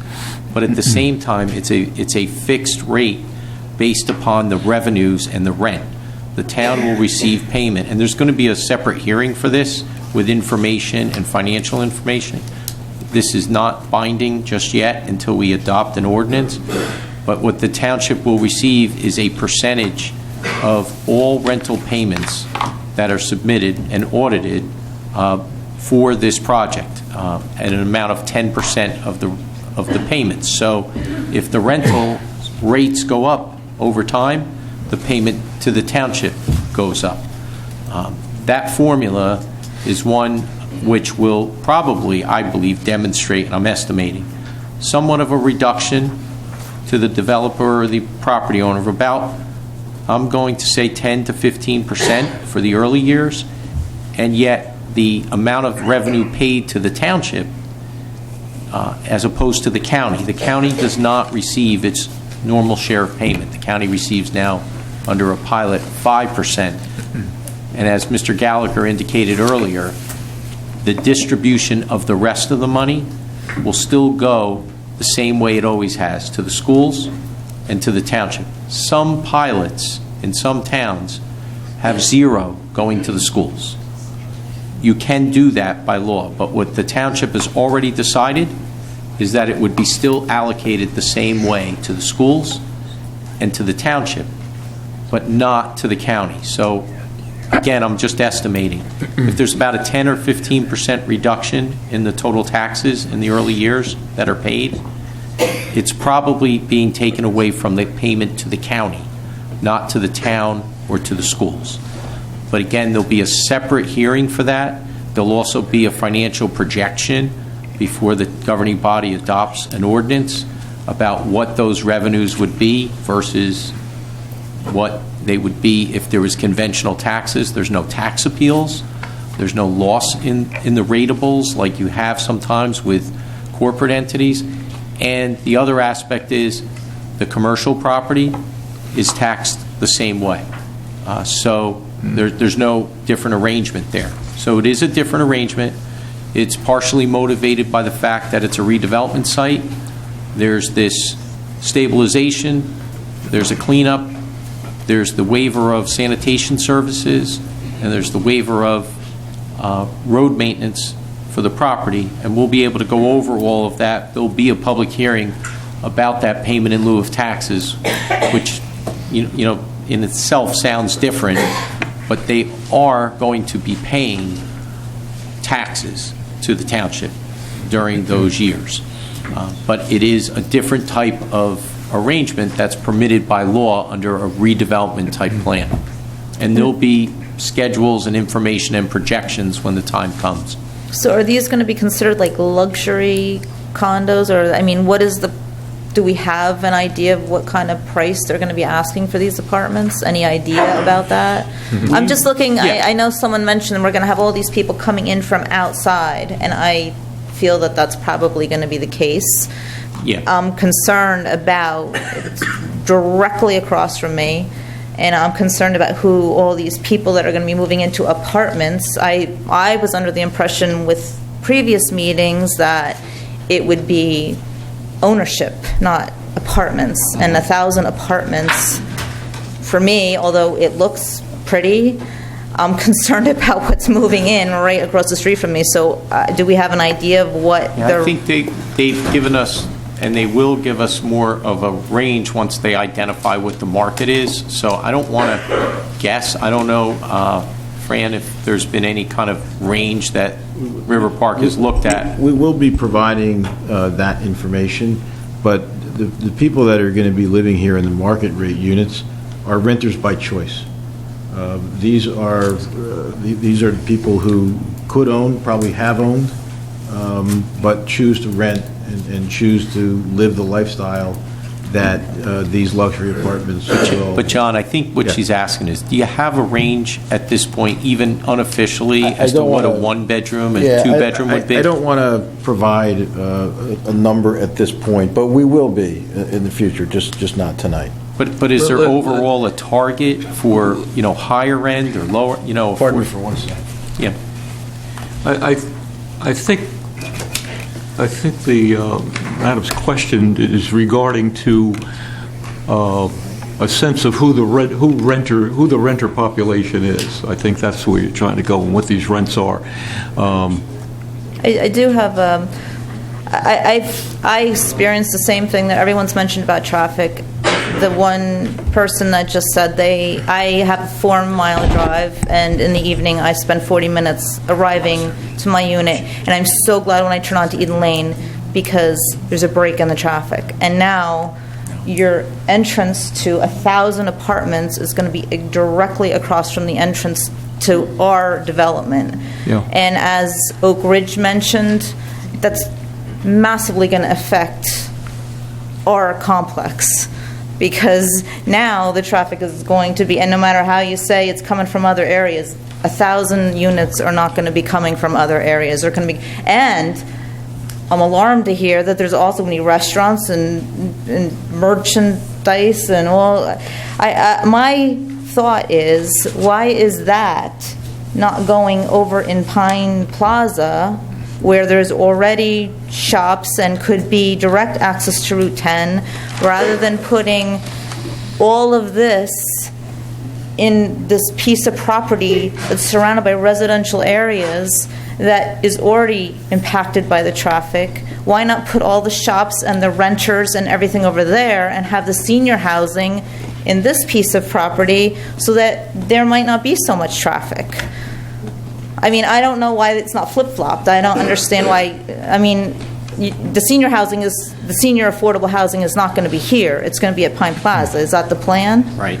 Yes. So I'm wondering, why can't the senior housing be there where there probably won't be as many cars, and put the apartment complex over in Pine Plaza along with all the shops and the town center and everything, which looks beautiful, and put it on Route 10? To try and answer that question, I think this piece of property is just one of several settlement properties with fair share. To say that, well, and by the way, it's a valid point. Why can't Pine Plaza accept it all, down there? Pine Plaza is one of the other properties under the settlement with fair share housing, and it's going to be a mixed use, which is retail and similar types of housing. So we're trying to deal with this total amount of housing that the court is pressing us for, and we're trying to distribute it in a way that we think the township can best accommodate it. That's the problem. That's the situation the governing body is wrestling with right now. Yeah. Fred, did I put that in the right perspective? But I think what we're also hearing tonight, Mayor, is obviously a very big concern as to traffic, and what the governing body is saying, there's going to be a planning board application, there's going to be a site plan application, and yes, the developer will have a traffic expert, but the planning board will have an opportunity to hire its own traffic expert, and it's going to be critical that traffic expert really digs in and understands exactly what the issues are, because the governing body has expressed throughout all of the discussions, because you can't force certain things. People have property rights, but the governing body has asked a lot of questions along the way about traffic, and so when that time comes, I think what we're hearing is the township, through the planning board, who does a terrific job, they'll have an opportunity to get a traffic expert, and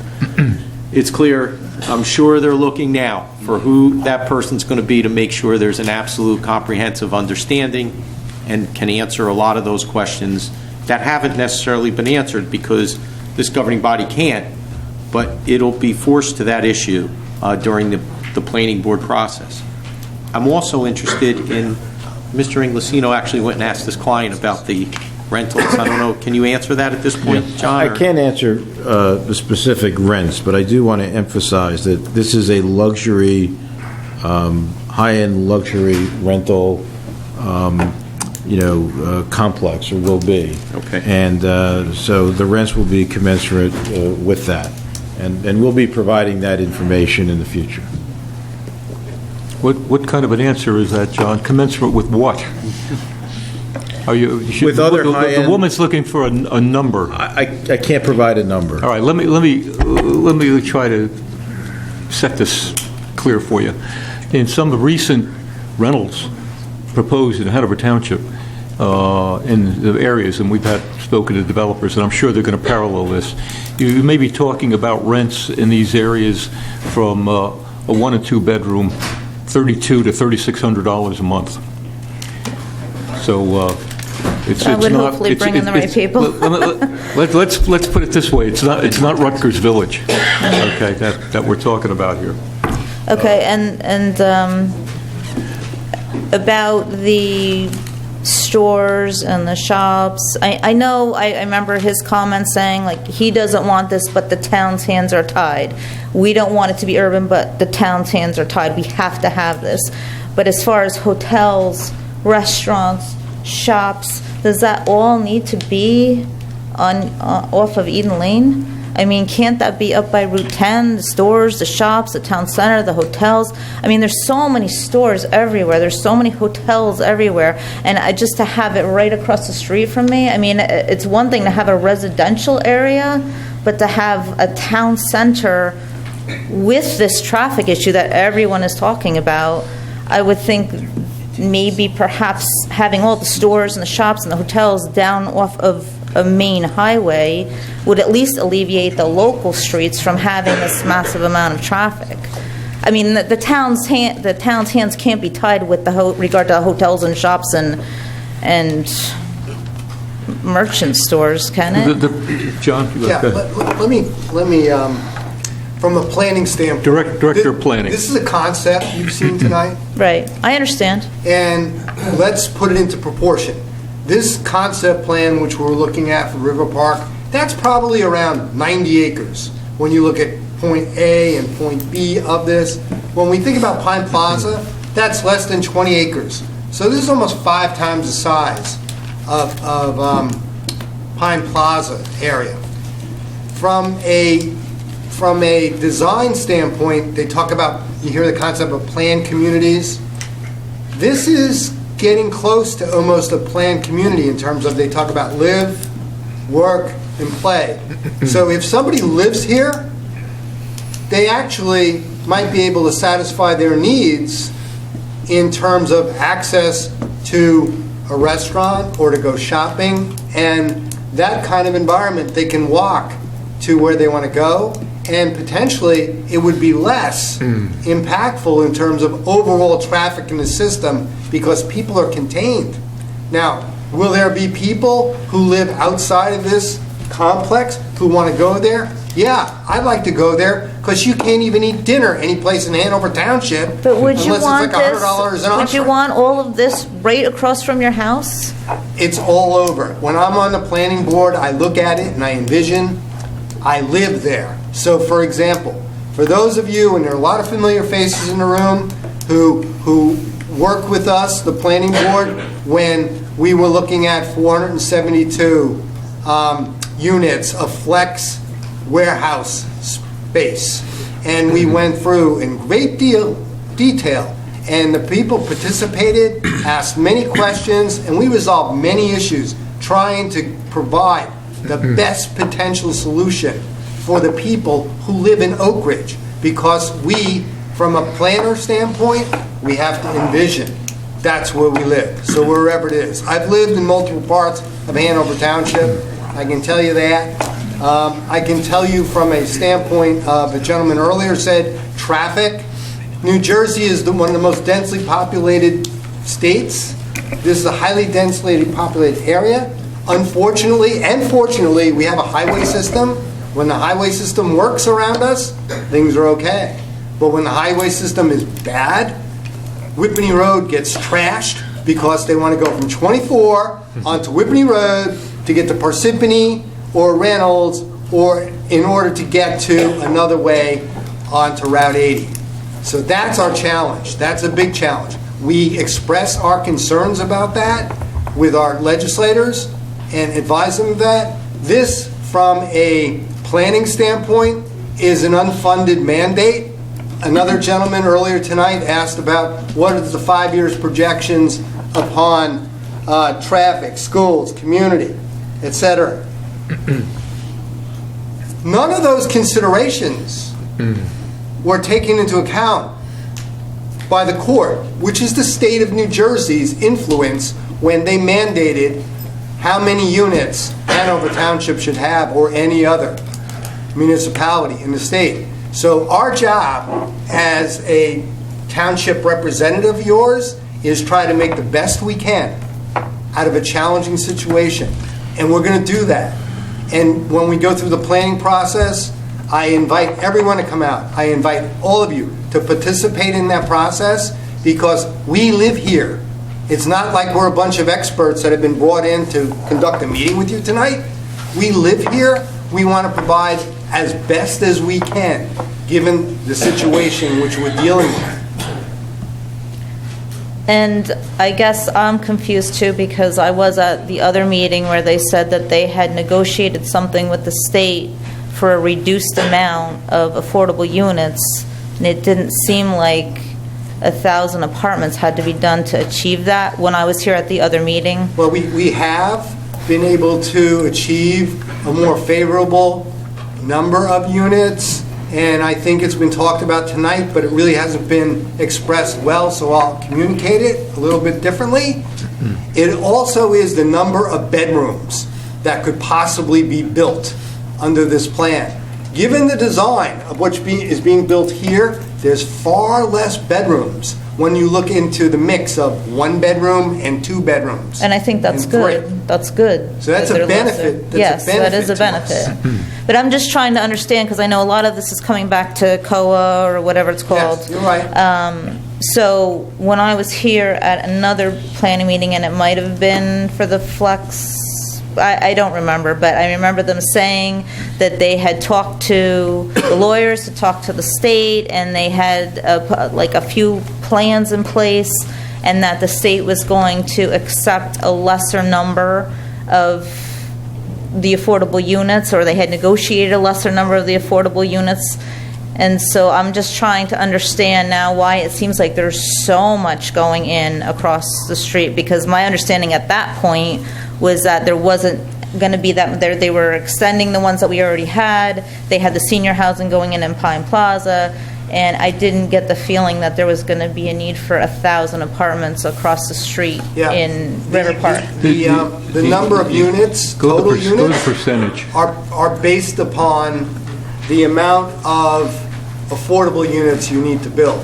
So, for example, it's a ratio of about 4 to 1. So for each affordable unit that gets built, that's required by the state of New Jersey.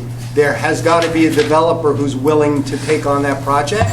And the benefit the developer gets in terms of taking on the project is they can build 4 market rate units to 1, approximately those ratios. So that's how that number goes that high. They're not all affordable units. Right. So let's be clear. And the mix of those units, I believe, from a planning standpoint, and somebody who's lived here for almost 40 years, is beneficial to us. Do we like it? Do we like the increased density in our town? Absolutely not. Absolutely not. But the challenge which we have is, how do we make the best out of what's been given to us? That's what we need to deliver for you. And that's why I encourage every resident, especially those who live in Oak Ridge, please come out to those planning board sessions, because we will listen very carefully. We will try to address issues. I'm sympathetic to the left turn that's coming in off of Eden into Oak Ridge, and trying to figure out a way how to restore that. That's going to be very important. So that's a consideration that we need to think about. Is there any way of staggering the entrance so it's not directly across from the entrance to Eden Lane? I think from a traffic management standpoint, we have a traffic expert here tonight. They might say that it's safer to have an intersection that's aligned as opposed to a staggered, because it might create more conflicts and more accidents. Is there going to be a buffer in the property between, or is it going to just be right there? Okay, the design of this is such that the immediate impact towards Eden Lane will be lessened. The way it's designed, it's pushed back as far as they can go with it. So they are trying to accommodate the visual impact. If somebody lived on Boxwood, what would it look like if I'm looking out my window? And then one other question, did you want to say something? I thought they were going to be flexible, that the exits were all going to be up, and entrance was going to be up Jefferson Road. There was significant discussion. That, again, what we're getting into now is discussion for planning board as opposed to this. But do bring that up when that part of this process goes on, please. And then the only I know. It's important that we underscore one thing here. When we talk about numbers, okay, in that this is called an inclusionary project. And what the director just explained to you was that for every one low and moderate, which we're required to build after we settle what that number is, they get to build 4 market to subsidize that. So therefore, the gross of this is what you're seeing in these projects. And by the way, it's not all put on this one project. It's in the Pine Plaza project. It's in this project. It's in the Airport Park project. There are various areas of the township where we've tried to distribute this, and the team has tried to work out those settlements in those areas. So just keep that in mind, that if we only could work with the net number of that fair share housing wanted, we wouldn't all be in this room tonight, but that's not the case. Yeah, and Mayor, just to that point, I mean, this is probably a good time, because the Committee Paramosco stated, we're concerned about infrastructure and public safety and schools and a lot of these things that are going to be impacted. As Committee Nahako said, they're going to be impacted. There's no denying it. Really, the fundamental issue here, and you've heard it a couple of times, is the builder's remedy. For every unit of affordable, we have to build 4 market share in order to get the developers to build these for us. That's the fundamental problem that we have to work on for 2025, because this isn't over with this round. In 2025, we start all over again, and who knows what that program is going to look like then. Will it still be run by the courts? The courts have made it very clear that they don't care about our infrastructure, our public safety, or our traffic, or any of that. So what's it going to look like in 2025? My point is, we're going to do the very best that we can to deal with this, the here and now. But we need everybody to get involved and start contacting and work with Trenton to do something about this. Because we're not going to be able to manage this nearly as well as we're managing it now, and most of you aren't very happy with this. So imagine what's going to happen in 2025. So what do we need to do to change? May I? Terry, you still awake? Yep. Did you happen to bring a letter with you? It's on the back of my coffee. You're the best. We put a letter together to mail out to to the state, to the governor, to the senator, Senator Cody. I'll have it up on my Facebook tomorrow, so you can always check out my Facebook page. You can email me, mmahalko@hanovertownship.com. Send me your email. I'll email it back to you. There are several others. I called out Mrs. Baird because she also has it up on her Facebook too. Mail these letters in. We said before, our hands are tied. We are mandated by COA to do this stuff. We're required. This is going to be a beautiful project, but I think it's way too intense. And if it wasn't for COA, we wouldn't be having this right now. It would be, I would think, much more toned down, and it would be less of an impact. The only way this is going to get changed, it's mandated by the state, it's in our state constitution, is if the politicians do something about it. The only way that's going to happen is if the people start to speak up. Yeah, mail this letter. I spoke one-on-one with Assemblyman Weber, and he came right out and said there is absolutely no discussion on this topic occurring in Trenton right now. And I think, gentlemen, when you were down at League, you guys were the only ones bringing it up. Yeah, I mean, it's just, we have to draw attention and make sure that it's an issue in their eyes. And again, to your point, Mr. Lucino, this is a wonderful town, and it's very popular, and that's why we're having to deal with the impacts that we are. There are other communities in the state that aren't being impacted at all. There are other communities in the state that want developers to come in and to build these things. So it's not like the entire state is up in arms about this, but the communities such as ours that are being affected as much as we are, we really need to step up and come together and go right for the cause of where this is coming from. And what determines what a town is required to have? Like, what is it, the population? Is it what is it that makes you have to have so many and another town have to have only another amount? Well, there are a number of factors. I know one of them is, and I might leave it to our expert one of them is the number of employers that we have in town. So it's a great thing. We have these big ratables, keeps our taxes very low, but that creates a requirement for us. And Fred, I mean, there's probably... Yeah, there actually was a 2-month trial 2 years ago where experts came up with their proposed formula, and as stated, it has a number of factors. It could be employment, it could be the economics, the number of homes that already exist, and of course the vacant land that's available for development.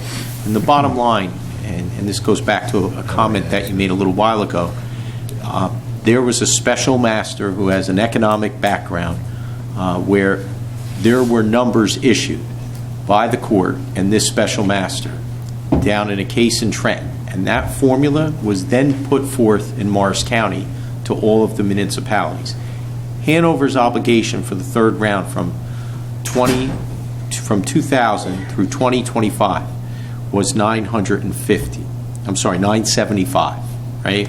So you had talked about, at one point you heard there was some type of discount or whatever. Well, as part of the settlement, and what we presented to the court was, look, even with these type of numbers, okay? And this was the numbers issued by that special master per the formula throughout the entire county. This settlement calls for a total of 550 units, affordable units, that throughout the plan, the governing body has to find a place for to protect itself if someone comes forward and says, I want to build high-density development, then we can say no. But 550 was the number. That difference in between isn't something we have to guarantee necessarily, between the 550 and the 975. So it was discounted. If you take for a minute 975 units and you multiply, say, against 4.5 bedrooms, if we were going to build out, that puts it at risk for over 4,700 units to generate that, to hit that number. Ultimately, what the governing body did was looked at projects where there'd be 1 and 2 bedroom units that would count and bring that settlement number down to 550 units. It wasn't that necessarily the governing body said, all right, how do we make the 975?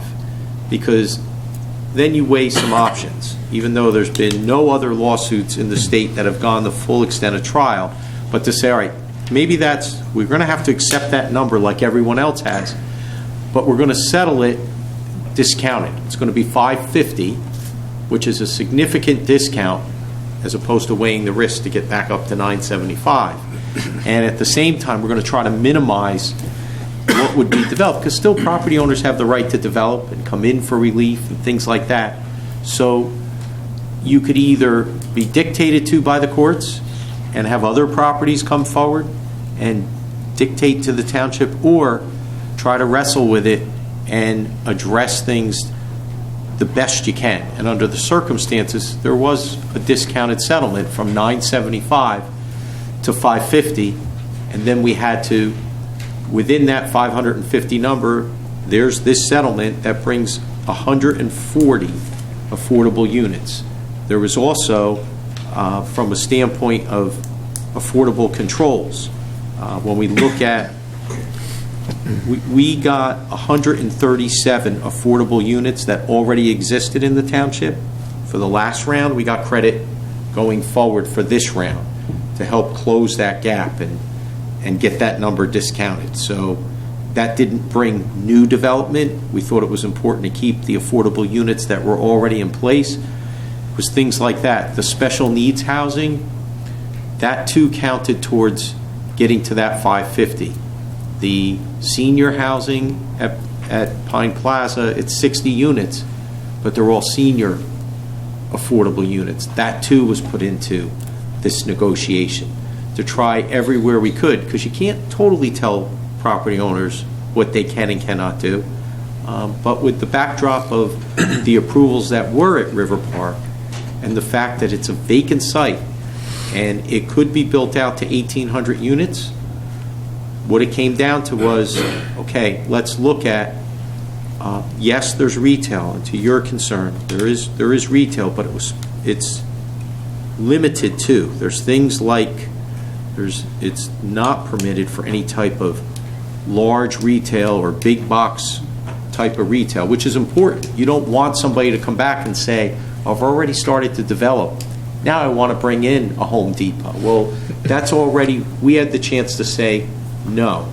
The hotel, that it would have to be inside on the site as opposed to out bordering any type of the residential community, that too was something, there's only so much you could do, but we were able to get that moved as well, so it would be an extended stay inside the actual development as opposed to the outside.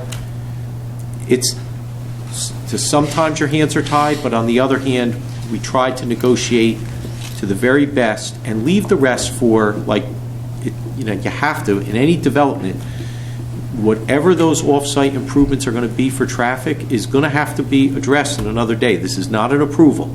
This is just the concept and the zoning. And I just have one other quick question. You talked about how it's going to go over many years in different stages. I know when they were cleaning up the site across the street, I guess they had bulldozers and my unit was shaking like all day long with those trucks going around over there, and it was just very upsetting. I don't know for years if that would be something I'd have to contend with, but just wondering, like, where is the first stage going to be built, and then is there going to be a gap of time in between that and the next stage, or is it just going to be continuous construction across the street for years? Well, I think the project will be built out on a continuous basis, but it will be phased. As I indicated before, the phasing schedule will be worked out with the town. In addition to that, after a planning board approval is obtained, there's always meetings with the town and the developer and representatives to address specific types of construction-related concerns. Do you know where the first stage is going to be built? Is it gonna be, You're not there yet? We're not there yet. Okay. We're not there yet. All right, thank you. But that too would have to be in the site plan. There would have to be an actual phase, correct, Mr. Massera? Yes. That would have to be disclosed as part of their plan for development ultimately. Before the approval? Yes. I just want to make one comment about traffic. I'm glad you didn't leave. I thought you were going to leave for a minute. It is going to be a big issue when it comes to the site plan, but I want you to know that every time we sat down with this development crew, we talked about the traffic and the impact in that area. I live in that area. I sat down 3 years ago with a developer right back here where I referred to, it took me a half hour to get from Woodfield Drive to B Meadow School to take my daughter to cheer. He didn't know where Woodfield Drive was or B Meadow School. These guys know where Woodfield Drive is and where B Meadow School is.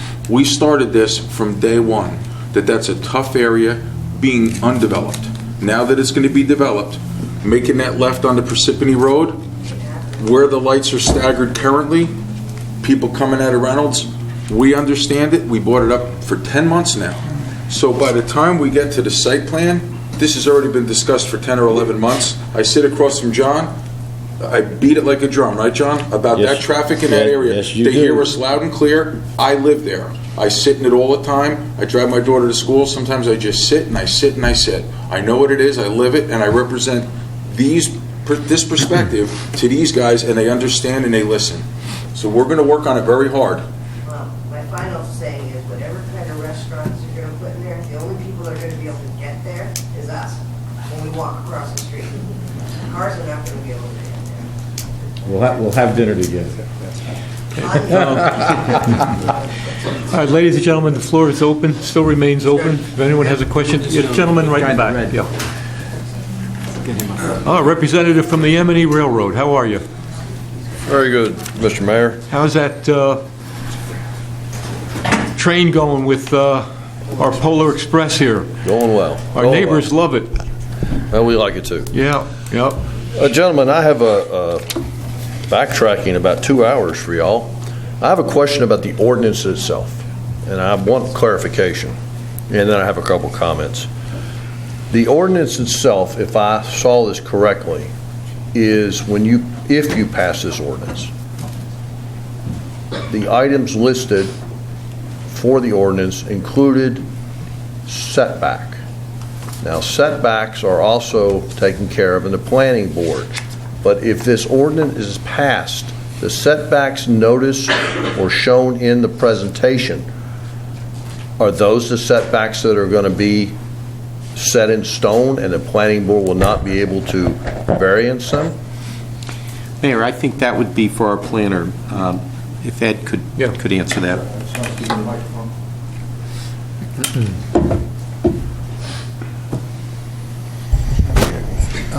Yes, the setbacks that are actually in the ordinance would be the setbacks that the planning board would need to enforce.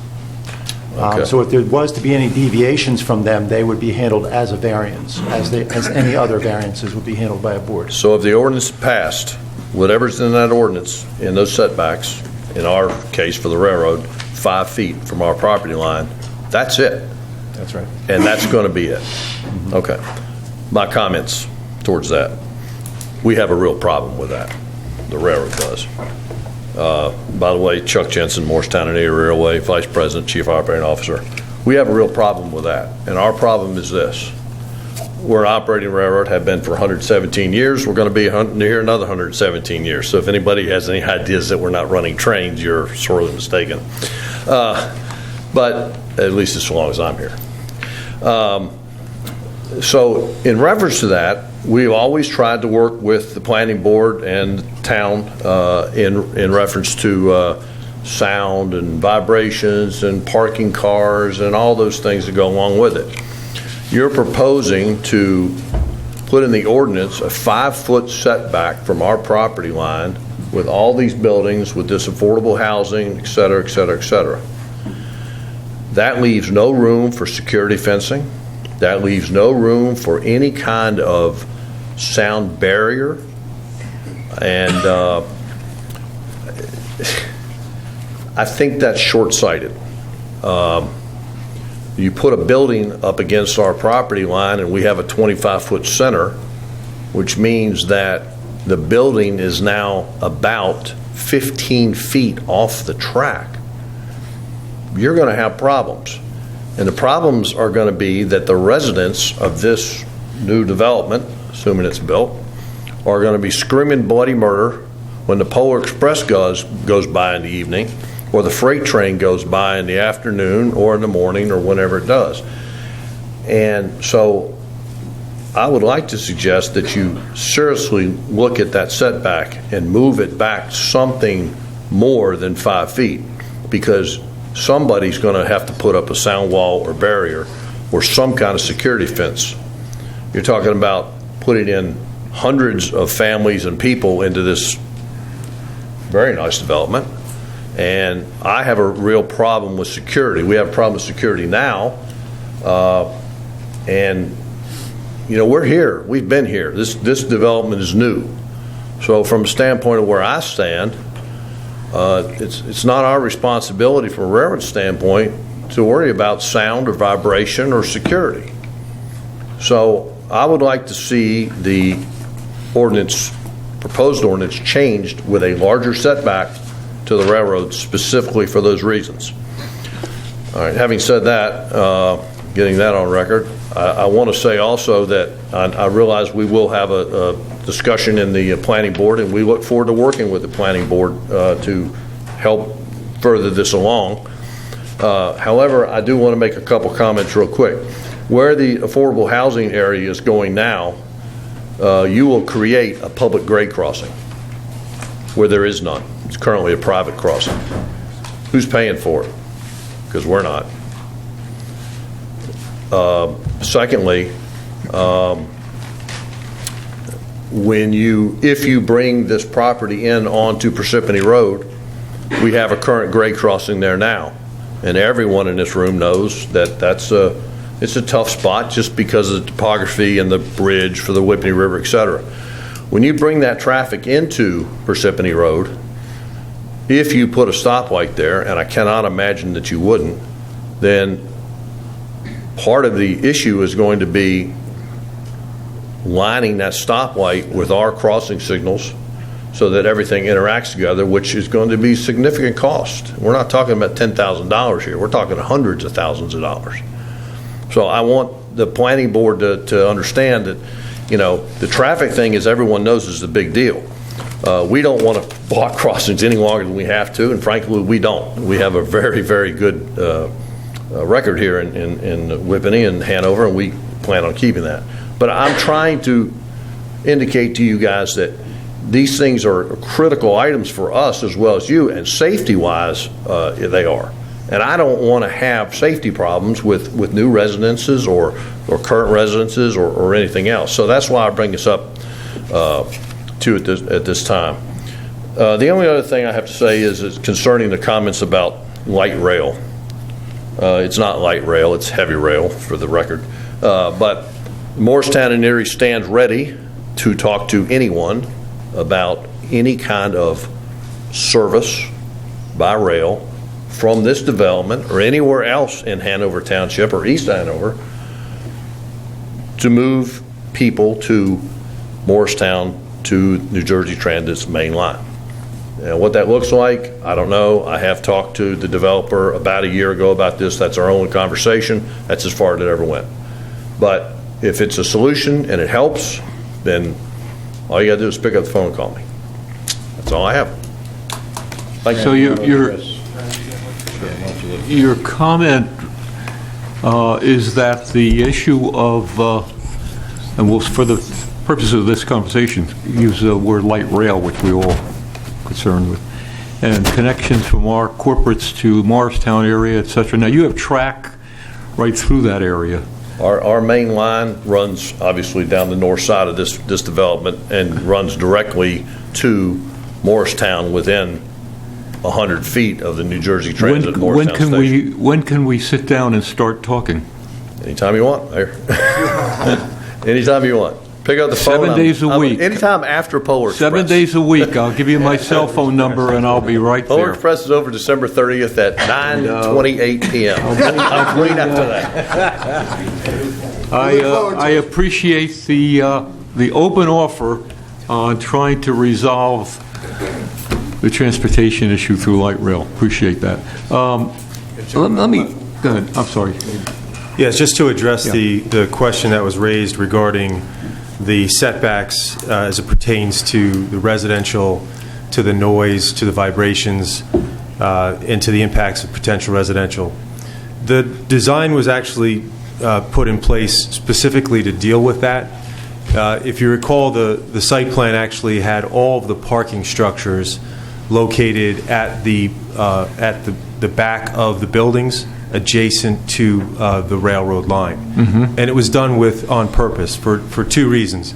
It acts as a barrier, a noise barrier from the buildings to the boulevard area in the middle.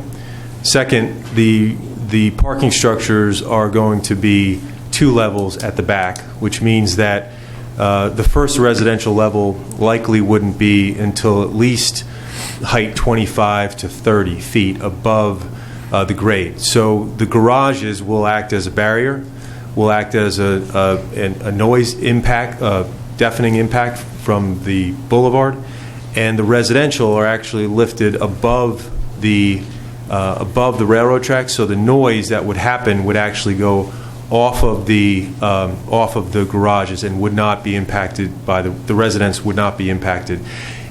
They would certainly be impacted less than if they were built at the grade. So the design of the buildings are actually done with the intent of creating that barrier and creating a lessened impact to the residential above. I appreciate that, but it gives me a little bit of concern because what you just indicated to me, my question to you was going to be, what is the closest residential to the track, to the setback of the track? But you just said to me, it's only going to be, the distance is going to be a height issue, not a horizontal distance from the track. So what you're going to say is that if I have apartments over the second story of your garage, they go up from there, it's still going to be X feet from the track. It's going to be 5 feet. Yeah, but the residents aren't 5 feet from the track. They are lifted above the track. Yeah, but with the intent. They're still 5 feet, and now you're dealing with diesel exhaust or steam locomotive exhaust. Is this a question for The only other piece I would say is that we're off the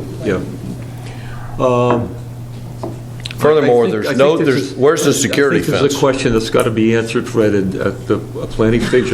Yeah, but if you pass an ordinance, Mr. Mayor, that says 5 feet, I think you've identified. I think you've improperly identified an issue. Okay. So, Fred, I think we have to get with John and planners and. I still think, unless I'm wrong, Ed, this is something that will have to be dealt with in the site plan aspect of the application. Absolutely, it would be. I just wanted to note that the ordinance talks about 10 feet to residential, not 5, but still. It says 5 feet entirely for that. No, for the commercial. For the commercial, it's 5 feet, 10 feet to residential. I'm not saying that that's going to make it that better. I'm just trying to explain to you, gentlemen. Understood. Been doing this 40 years. I'm an expert in the field, and I'm here to tell you, when the phone rings, it's not going to be to you guys, it's going to be to me. And so. No, it comes. Trust me, it comes here. You know, all right, Fred. I guess the proper house. What is that going to do to this ordinance for this evening? Is this a substantive issue? No, I'm hearing, from our planner that,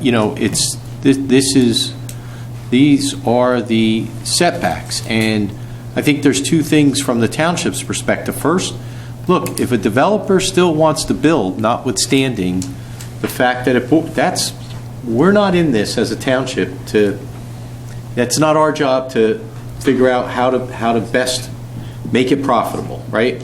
And the second thing is, during that site plan process, it's up to the developer to demonstrate, and the M&E can certainly raise their concerns about, how that's being addressed. I think we heard a little bit that it's definitely they're cognizant of this issue, that being River Park, but we're not here to approve their development. So if that's what they decide to do, then it would be between them and the M&E and the application process. At least that's the way I see it, if that's correct, Ed. Yeah, Mr. Mayor, we're comfortable with that. I just asked Mr. Reiner to talk a little bit about... You're going to market the units. Yeah, why don't you talk a little bit about that design relative to other similarly situated developments around the state? I've done work around the country, and I will tell you that over the last decade, the most expensive units are those that are located at train stations in areas where you actually have the units facing the train station and facing the train. There is no train station here. I'm making the point that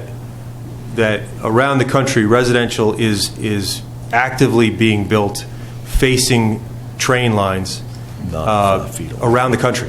So we're very comfortable with the fact that we've placed the barrier we've placed in here, which is the parking structure as a sound barrier from the town center. We're very comfortable with that, and we believe that it's being done. I know it's being done all around the country. Well, all I can say is, Mr. Mayor, Mr. Giorgio, we all have discussed this. We have residents right down the road here. Boulevard Road. That's exactly right. Who houses are probably 50 feet back, maybe more, and they constantly call because the real estate developer said, oh, there's no trains that run there, or whatever. Gentlemen, I'm just trying to solve a problem before it starts. No, we appreciate the fact you bring it to our attention. Yep, thank you, Chuck. All right, ladies and gentlemen, at this point in this hour, go ahead. Was there somebody? Sure, here on the left. Am I ignoring? So, go by all means. Please take the podium.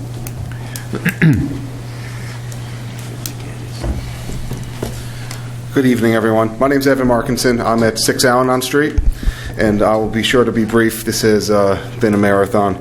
So this is my second meeting. Both have been marathons. These are my first two opportunities. Not my first two opportunities, but first two times I've come to join the town meetings, both kind of under the same topics. So I'm pretty green to how this all works, right?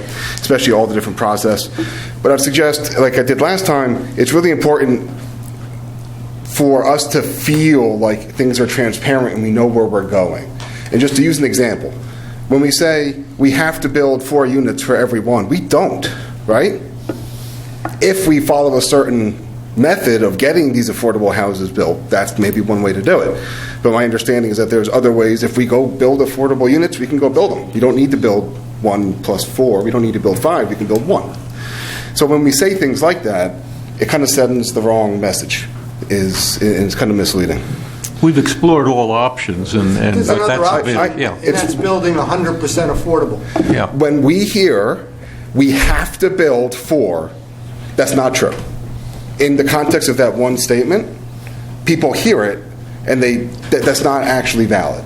So maybe it's just more context, right, or more. Again, so I use the word transparency, not because I think things are being hidden, but I think you all know so much about the process, and we may not. So things get lost a little bit, I think. So that's just some feedback. Well, if you know of an option where we don't have to build 1 to 4 on an inclusionary process, please share it with us. So again, I'm certainly not an expert.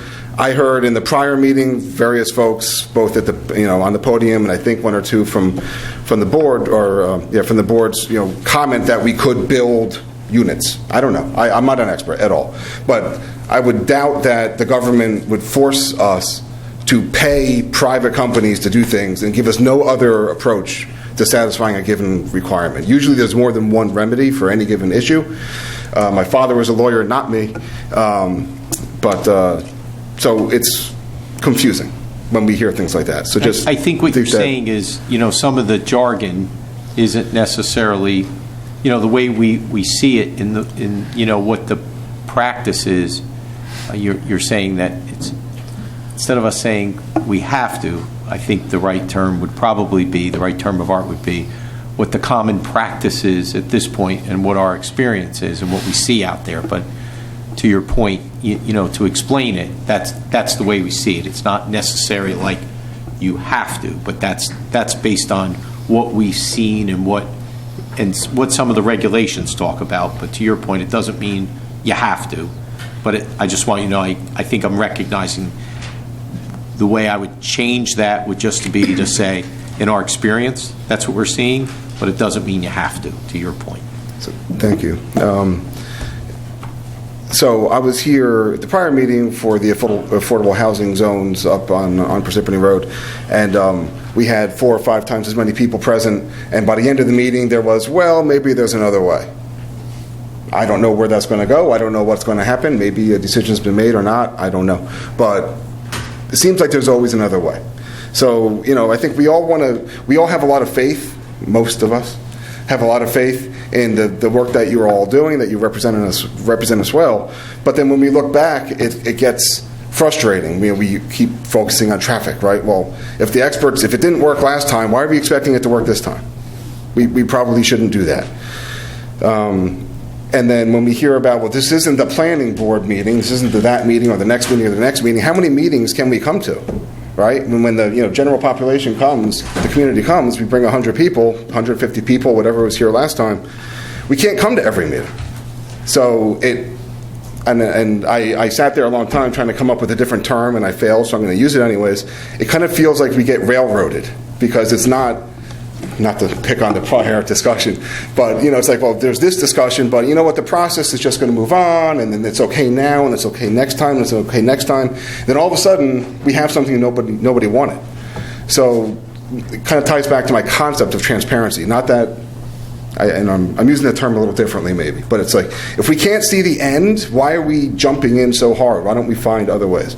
So as a community member, those were the things I wanted to share. I did also want to share, one more minute. So I am personally the B Middle School PTA president for this year or next year, on the local PTA's behalf or the B Middle School PTA's behalf, as well as on behalf of Christine Amorsano and Robin Gold, the PTA presidents of the other elementary schools. We are very concerned about the impact there will be on our schools. I was in a meeting recently with board members, superintendent, various school administrators, and all they could say is, oh, stuff is going to happen, and we don't know. And I'm green to that, too. This is my first year doing that. And I said, well, what do we know is going to happen? They're like, I don't know, something, and it's going to be bad. That was the only feedback I can get. So we have to have a plan. We have to actually project. I don't know if the gentleman who wanted a dollar amount is, we'll get a dollar amount per head, but we got to know where we're going, and we got to do the due diligence and get the community engaged to buy into the plan, not piecemeal it and hope for the best. So those are my thoughts. Hopefully we can get closer to that and not just get forced to come to bring thousands of heads to different meetings at different times. Thank you. Thank you. Let me, just as a note, all our planning board agendas are put up ahead of time. All our meetings are not on fair share housing. So the public can choose the agenda items or choose the meetings that they wish to attend. Most on this panel here attend meetings. There are some members of this board here that are not home 5 nights a week. So to give you an idea of the intensity of the meetings that we have to attend and the work that we put into it. But having said that, again, you can certainly pick those meetings and follow those subjects and those items that the planning board's going to review and be at those meetings. And but just to remind everybody, too, the planning board meets the 2nd, 3rd, and 4th Tuesdays of every month here at Town Hall. at 7:30 for their public session. So it's the second, third, and fourth Tuesdays, and watch the agendas, you know. Thank you. Gentlemen. Yep. Joe Asmar, 86 Lewis Street in Whippany. I've been here a little over 33 years. And just a basic question, I'm new to all of this. Is there any possibility that funds could be depleted before the project is completed? And not just for River Park, but for all the other redevelopment areas that we're talking about. I mean, up to maybe about 10 years ago, Pine Plaza, we had a supermarket, all the stores were filled, the Dunkin' Donuts strip mall was filled, we had a Sunoco station, and it's starting to look like a ghost town. And this is fantastic. But what kind of guarantees do we have that it's going to be completed and completed within the reasonable amount of time that you folks are going to negotiate? Well, I would say, Joe, that from the township's perspective, there'll be bonds posted for public improvements. But if the project, let's just say they get approvals and there's some big change in the economic conditions and they don't go forward, the township is not obligated to see it through. There's no obligation financially for the township. We still have our affordable housing plan. All the township has to do is give that opportunity for the development, and if it doesn't happen, then there's nothing further the governing body or the township has to do. So, and from a standpoint, if it gets started and something isn't completed, that's where bonds come in and performance guarantees to make sure that public roadways and access and things like that are completed. So there's a possibility then from the private portion of it that it could just be sitting there until someone else comes in and funds it? It could be just like it has for the past 30 or 40 years. And, I don't think anybody would, there's no legal obligation to say, well, it has to get finished. That's not the township's obligation. Fortunately, that's not. Okay, thank you. Thank you. Gentlemen. Excuse me, I just want a little overrun on the comment that Joe made. If the project hits a over budget amount of money, how is that dealt with? Speak into that microphone. And your name again? Can you hear me? Yes. Is there a freeze out on an overrun on the budget? If that project ran $10 million and that was, everybody agreed to that, it ran $12 million, how does that handled? It's not the township's obligation in any way. That's the developer's obligation. Okay. Yep. What was your name again, sir, for the record? What was your name again? Need your name for the record. What was your name again for the record? Your name. Oh, Robert Young. Okay, thank you. I'm sorry, Okay. I spoke before. All right, thank you. Thank you. Okay. Madam? Christina Morisano, 21 Hilltop Circle. I am relatively new to this community compared to everybody else. I think it's a beautiful proposal. I think it will definitely add a new life to the town. When I moved here, there was not even one quick check, so it's changing. We have several now. I have a couple of questions. The first one is, what is the name of the developer? You trading as River Park? River Park Business LLC. River Park Business. Who's the funding of that's the development, who's funding it? The principals are actually trusts that make up the LLC that's the owner of the property. And I guess the next question is, why are we going so high? 7 stories is very high. I understand the grade is lower there, it's not, but 7 stories is going to be a very, very overpowering feeling in that area. Why? Why are we doing double height retail? Why are we doing that? Why aren't we bringing it down? Maybe you want to answer that? It was a way of trying to achieve the densities that we needed in order to achieve the under 40 units. You're not achieving density by doing double height retail. Well, that was also in response to some of the design features that they need to incorporate within the site. So we're doing double height retail to hide the parking from the boulevard. So by having the double height retail, there's no parking that is visible from the boulevard. So all public spaces within the street are faced with uses as opposed to having a parking structure face part of the boulevard. So isn't it also to accommodate grade change? Yes, yes. There's a significant grade change from Parsippany Road to the end of the boulevard. And this developer or trust of entities that it creates River Park, have they done other similar properties in the area? It's not a developer that has done similar properties in the area. So I can't tell you that there's another development in the area to go look at. So what's their marketing strategy to bring in retail that's going to survive here if they don't know the area? Well, I know that one of the principals just spent the last couple of days in New York City at the ICSC conference.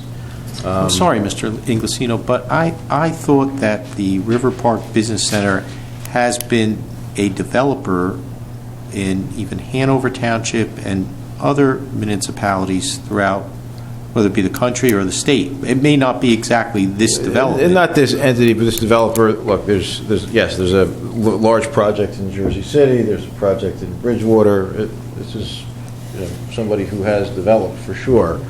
Are you drawing a distinction, Fred, between residential well, I'm just projects? saying that, no, what's my understanding is River Park is essentially they fund this type of development and they don't generally, well, we can't require this. They don't just get an approval and leave town. They're no. This is an entity that's going to stay. I think you also developed the Tiffany site. Yes.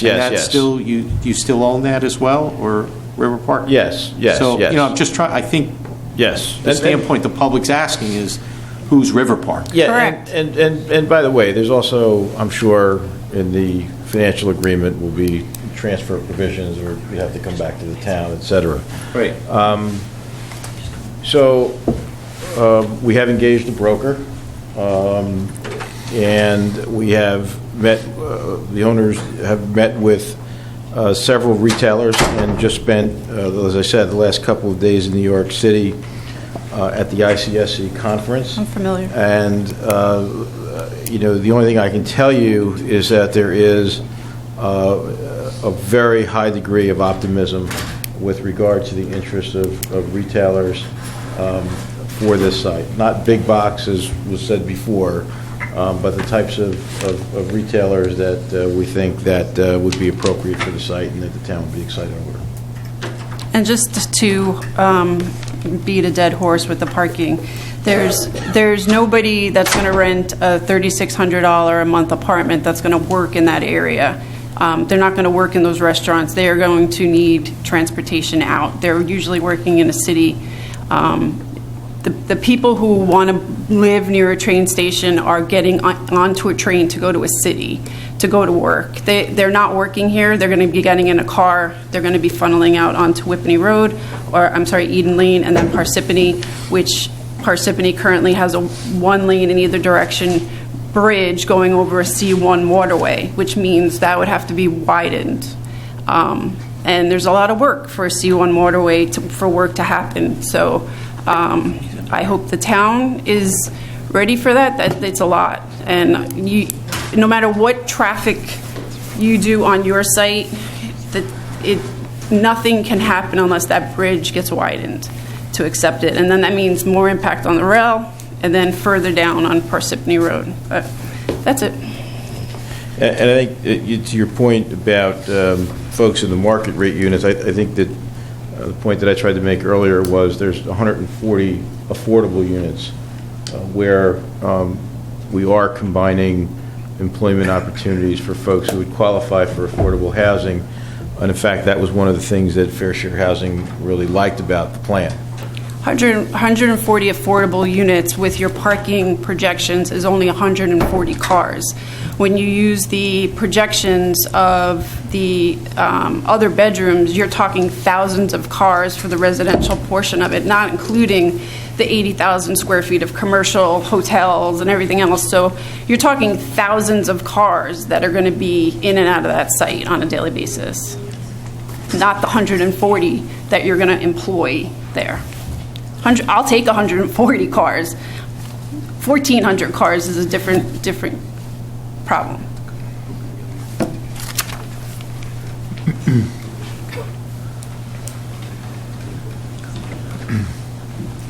Doug, how are you? Good, yourself? Doug Eman, 48 Washington Ave, Whippany. Before I jump into this topic, Evan had made a good point how it's difficult for residents to get here. Someone had made a comment on Facebook about potentially live streaming these. It's great what you do with the video. I've referenced the YouTube videos a number of times going back for specific comments. To be able to live stream and have residents submit comments where they have to take care of a child or someone at home, I think it would be a great idea. I think part of being public service is trying to engage the community, and I think that would be a great way to engage the community in real time. Granted, it may drag on some of these meetings a little bit longer.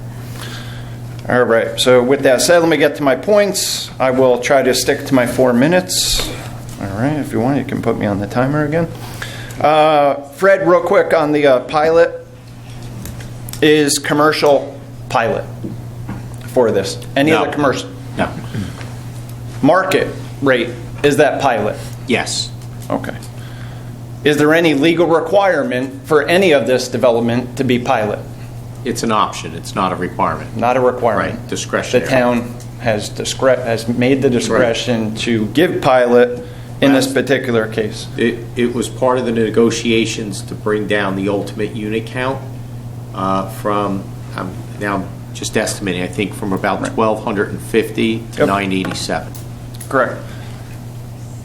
Where I was going with this is you've made comments about attending other meetings relating to future meetings about the financial agreement, when in fact it's already in the Fair Share Housing Settlement Agreement that this is pilot. So again, time spent coming to future meetings, it's in the agreement, it's there. If that was to come out of the agreement, we would be violating the Fair Share Settlement Agreement. So again, well, a little bit just like the overlays. They're in the agreement too. If they correct for future unmet need, not part of the main 550 RDP portion. So a little bit different on that one. Where do I want to go? The commercial space. Any requirement to keep the commercial space for a period of time going forward. So let's say economy downturn, they can't fill any of the commercial space. What would prevent them from flipping that commercial space to residential, and that residential piece potentially falling under the pilot agreement and us being out the commercial ratables? I don't see that, at least pursuant to the ordinance or the settlement, as something that could happen. I think that's... So you're saying on the record they're required to maintain that as commercial rateable space for that? The best I can tell. I don't see that. You know, I don't want to ever say never. I just don't see that.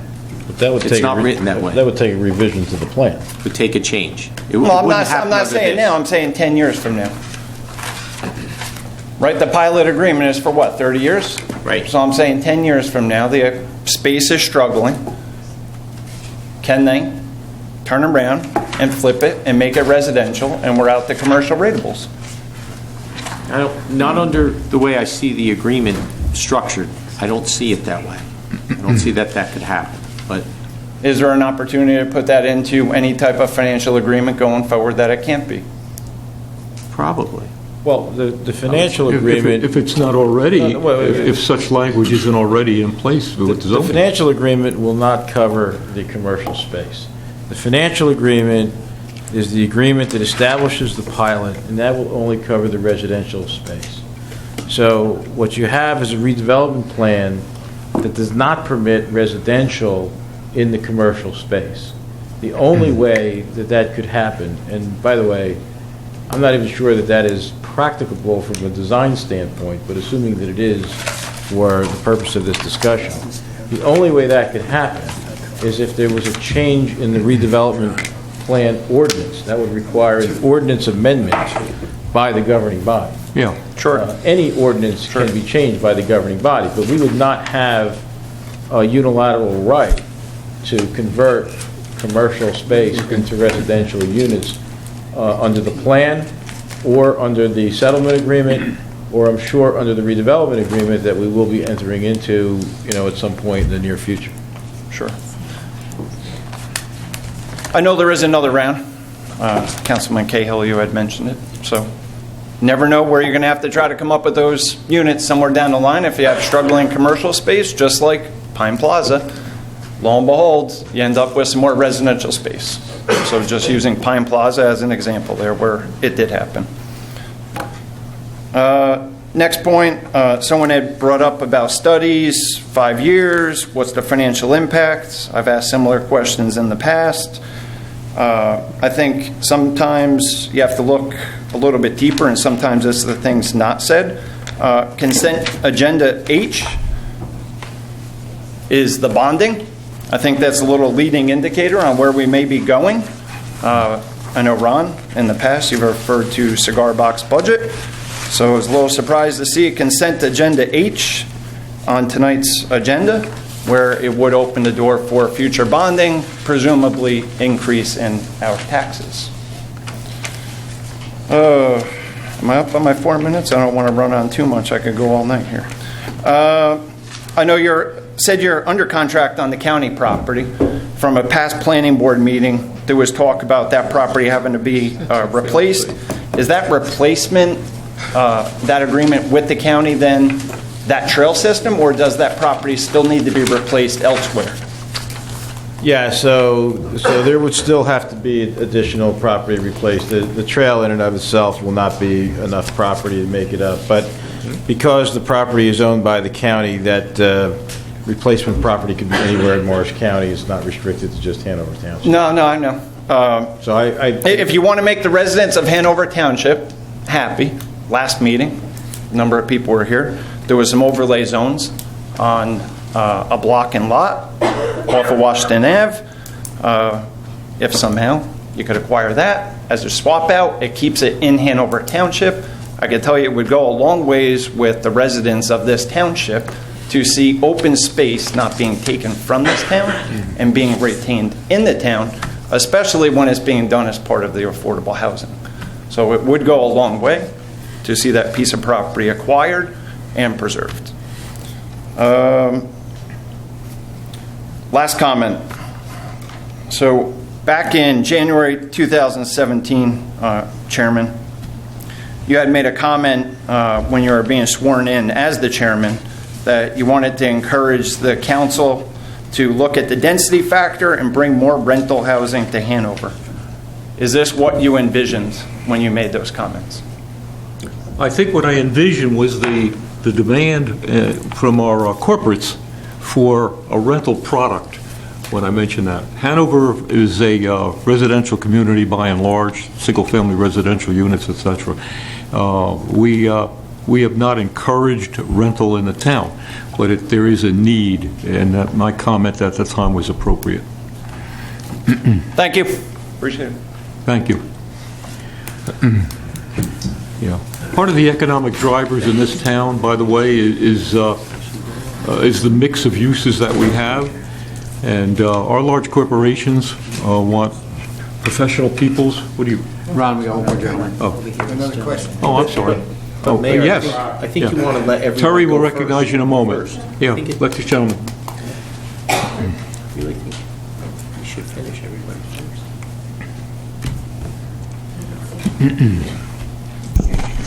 Hello again. My name is John Kovayan, Koviaian.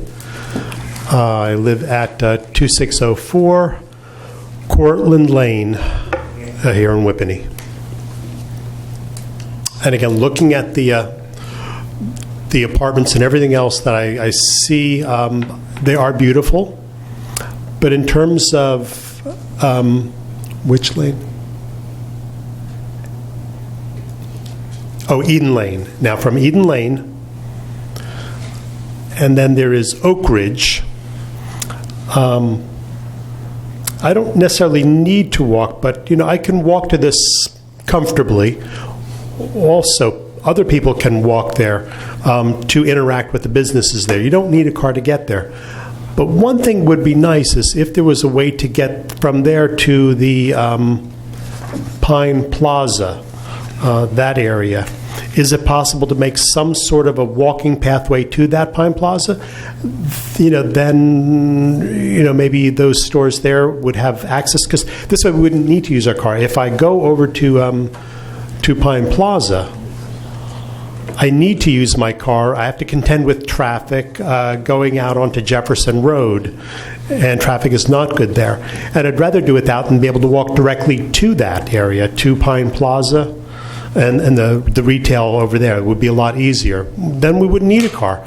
And again, my wife doesn't have a driver's license, so I'm always taking her places to shop over there, and it's a little bit of a barrier.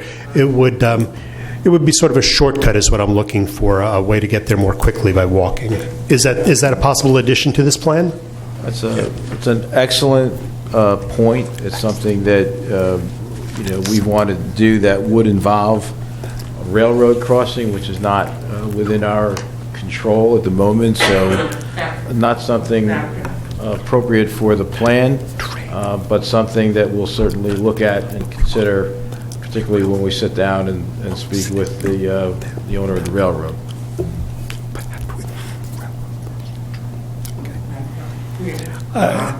Is there a possibility then of installing some sort of a walkway bridge over the railroad? Is it possible? Is it possible? I mean, anything's possible, but the challenge is going to be that you have to cross the railroad. There are real challenges with that. Again, that's not within our control, but we'll speak to the railroad folks and certainly explore that possibility, because we do see a benefit to the public as well as a benefit to the residents in our facility, in our development. So it's something that we'll consider and look into. It's an excellent suggestion. It's an excellent suggestion, and we thank you. And it's a consideration point from overall trails to establish connectivity between these two developments. The plan hasn't been hammered out yet, but the suggestion makes perfect sense, and we thank you for bringing it up tonight. Terry. Good evening, everybody. My name is Terry Baird. I live in the Whippany section of Hanover. I have some questions in reference to the actual redevelopment plan itself. First off, I noticed by going through all the documents that there seems to be discrepancies on acreage. And so I'm trying to get clarification. So when I go back to the original settlement agreement of January 31st with River Park, is that considered a contract that is being upheld in court type of thing? I would say so, Terry. Yeah? I would say so. Because it says that there's 28 acres in the western portion of the property. The reason why I bring up the settlement agreement is because in the actual plan, it refers to the settlement agreement as being part of it. So that's why I bring this up. And on page 7 of the settlement agreement, it says approximately 28 acres of the western portion of the property will not be developed in the third round. So as you went through the presentation, that would be probably the area B, okay, area B. Okay, so that's 28 acres is area B. I'm trying to figure out the actual acreage of area A.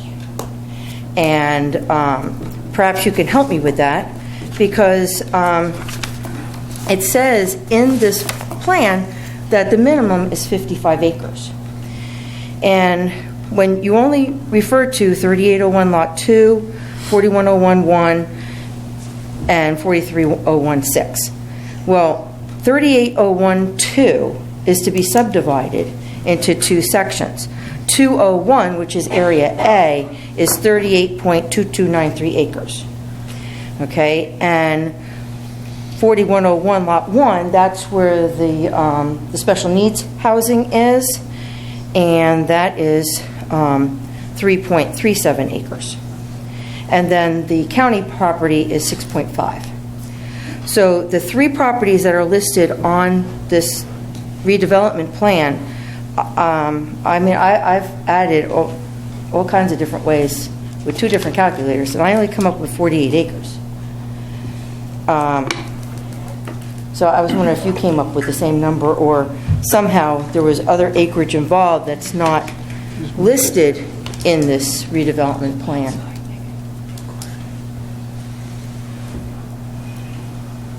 And I'll let you figure that out. We all want to go home. Because my biggest concern is this. Now, you have this 55-acre minimum. Say it comes out, eventually you find that rest of the acreage, and it becomes 55 acres. You multiply the 55 times 11, okay, and you come up with 529 units. Okay, if you take the whole 3801 property, lot 2, which is the actual 73 acres, and you add up all of that, 38012, 41011, 4306, you come up with 83 acres. So it's kind of close to that 88 that you were floating around. If you do the 88 times 11, you come up with the 967. So here's my quandary here, is that, like, here you're actually subdividing the property as per the back of the plan, where you have, I don't know, somebody, divided into 201 and 202, okay? But you are reserving that 28 acres to a later time, as well as the little triangle by Legion Place. So you are now, as I would say, opening the door, because now your density, because that 28 acres can be reserved for more residential of this type of thing, you're now opening the door for your density to be higher than 11 units per acre. And then you're opening up the door for Alfieri to walk in this door and say, I want the same, just like he did from the 10 to 11 units, as per your letter. I know there's no question there, but I'll make it now. I can make a question. What are you going to do? Does this affect us? I think you're right. I think, to your point, the way I see this is the additional acreage that isn't really accounted for. One or two things could happen. And one is, come 2025, the township has a plan, and it doesn't involve River Park, and it satisfies its obligation, then the township can say what it wants to say about additional units on the site.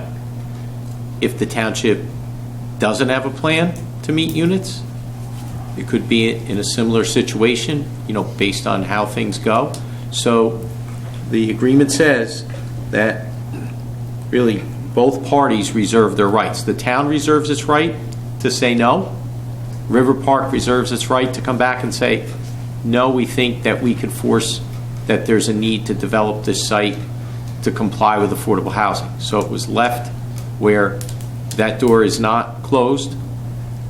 If everything goes in a sense where the township can satisfy its next round obligation, it can say no if it wants to.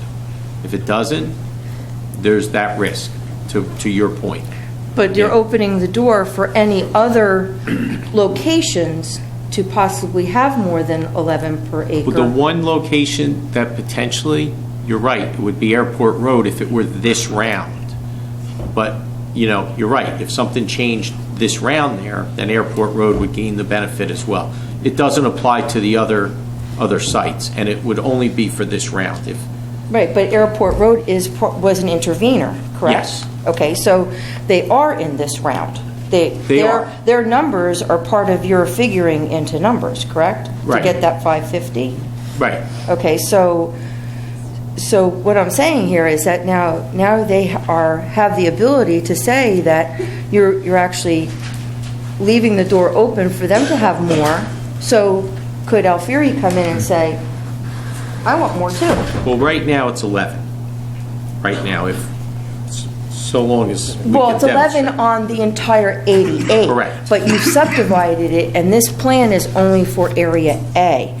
Doesn't include Area B. Yeah, our position would be, it's still, the settlement was 11 units an acre for the 88. For the okay? That- entire Yeah, I think that's supposed to include big the piece. property acquired by the from the county, too.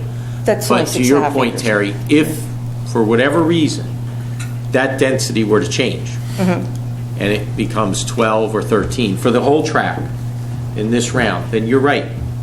You're absolutely right. I think then Airport Road would have the right for increased density. Other settlements or properties would not. But as of right now, the township's position is this is 11 units an acre for, from the standpoint of computing the units per acre, it's for the entire tract. It will be computed for the entire tract. Okay. Unless there's some kind of change, and we'd be back in here with an amendment to do that. Okay, And I think you've read it correctly. all right. Did you find the acres? Yes, in fact. Where'd you find the- it? The 55 acres is what the developer needs to make their development proceed work. And what you were referencing is the subdivision map at the back of the document. Yeah, well- That subdivision line is not correct. It's actually going to be adjusted. Okay, so those two things will be different acreages. So then your 28 acres won't be 28, it'll be less? Okay. All right. I was just hoping that, So just You know, so, this is for like- clarification then, Ed, the total acreage It's going to be roughly 55 acres plus, for a lot area A. okay, but then the total tract is 87, including the property acquired from the county? That's correct. Okay. yeah, it's just that his Section A subdivision isn't big enough. Correct? So, yeah, I'm just going by what was on the back, you know, because I don't have anything else to go by. But no matter what that breakout is, Terry, to your question. Right. I believe that it's 87 acres. And Mr. Inglesino, you agree as well. That's how we get the density. It's 87 acres times the 11 units. I think there was discussion about that in terms of how we arrived at a number at the time, but, you know, that could be clustered on a portion of the site. It'd be clustered, What but we're the doing bottom line today. is Yeah, it comes to, close 11. to, it's close to it, it's just, it doesn't include the 32 for the special needs. Right. The housing. Okay, question is, maybe somebody who sits on the planning board can answer this, is if I was going to put in a shed in my backyard, what's the setback to my neighbor's property line? It's a function of the zone which you're in. Okay, I'm in a R10 zone. That's about as tight as you can What's the get. setback? Terry, it would depend on what yard it's in. If it's in the rear yard, I think it's... Rear yard, Okay, it'd be 10 feet. 10 feet, right? 10 feet's like the minimum. Yeah. I mean, I know on the R40s it's probably a little bit bigger.